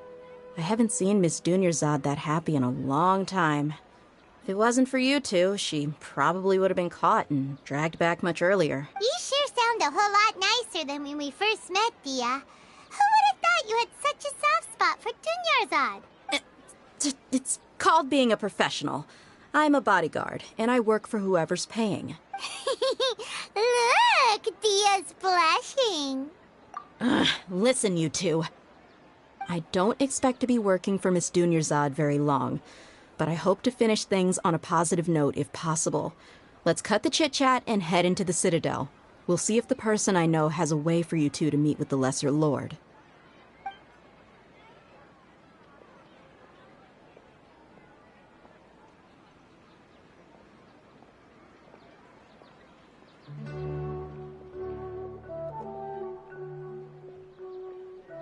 Oh, hey, Chief.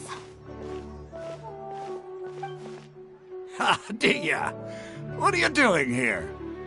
And well, didn't expect to see you three together. I take it you all know each other already? Mm-hmm. We met this morning after the Adventurers Guild pointed us to Osfon for more info. No kidding. Huh. So, where's Ruksha?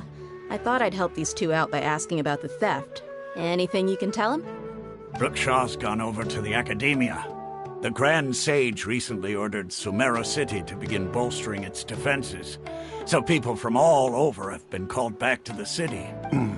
Since you've already mentioned the theft, I suppose I might as well tell them what we know. Appreciate it, Chief. Theft? Sorry, what the heck are you guys talking about? Just recently, the Academia lost something, and there's a chance the item is connected with the Dendro Archon. This case might just somehow help you in meeting her. I suppose that's one way to look at it. But if you ask me, the case is more about the Academia than anything else. Let me fill you in. The Academia recently sent a convoy to pick up an important package from Aru village. Word got out, and the convoy was robbed on its way back. The Grand Sage took the whole matter very seriously. Not only did he dispatch the Matra, but also enlisted our help in the search for leads. All we know so far is that whatever was stolen is currently in Port Ormos. You two have heard of Port Ormos, haven't you? It's the largest commercial port in all of Sumeru. You can travel there by leaving Sumeru City and heading south along the river.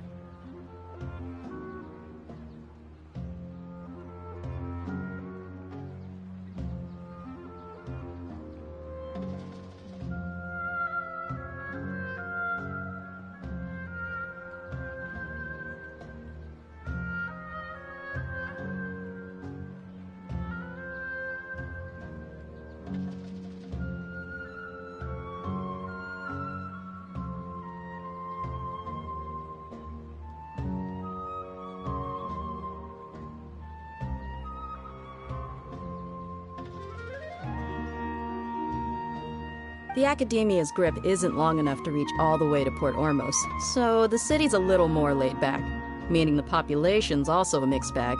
You never know who you'll meet there.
Apparently what was lost has a great deal to do with the Akasha, knowledge, and even the gods.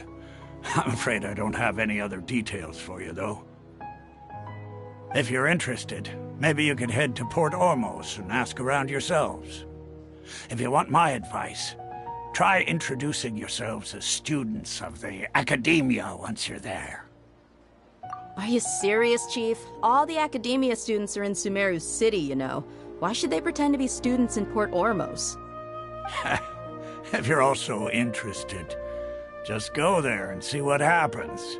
Count me out. I've got plenty of work to do here for the Homayani family. And take it from me, if you two really do decide to visit Port Ormos, you'd best watch your backs. Let's just say that the Eremites there aren't nearly as friendly as those here in Sumeru City.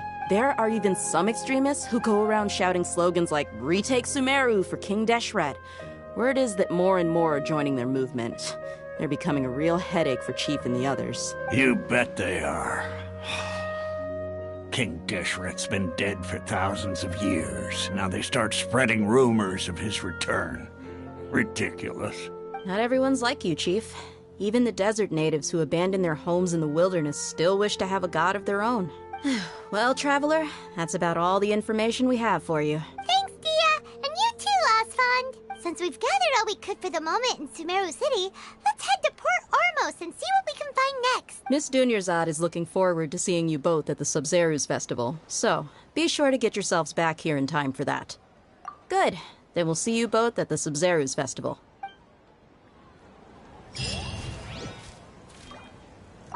Ha! You two must really be something if you've got Dia the Flame Mane speaking on your behalf. The Corps of 30 isn't officially overseen by the Academia, but because we're hired mercs, there's still lots of sensitive intel that I can't reveal to you. In the end, when it comes down to it, the city's safety is both the Corps and Academia's top priority. I've told you all I can about what was stolen from the Academia.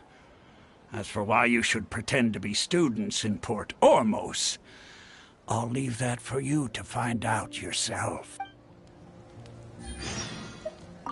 It's been a while since I visited the Citadel of Regzar. I'll catch up with Chief for a bit before I head back myself. He really did a lot for me in the past. Remember, to get to Port Ormos, just follow the river south from Sumeru City's port. Just be sure to take care of yourselves out there. We'll meet again at the Sub-Zeru's festival.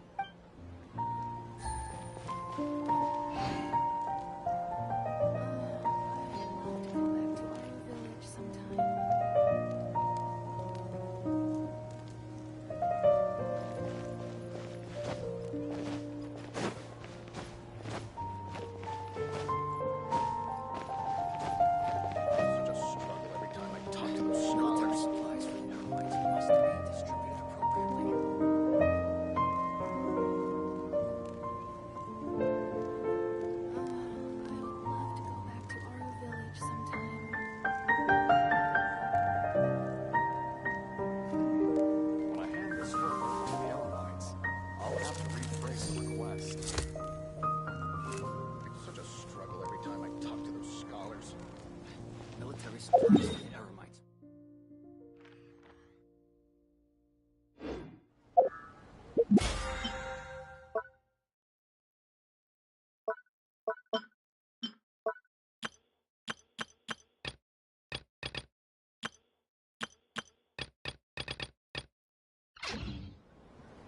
Navigating the world is a whole lot easier with a few different identities to choose from. Need me to come up with some for you? I would love to go back to Aru village sometime. When I hand this work over to the Elamites, I'll have to rephrase It's such a the struggle request. every time I talk to those scholars. Military supplies for the Eremites must be distributed appropriately.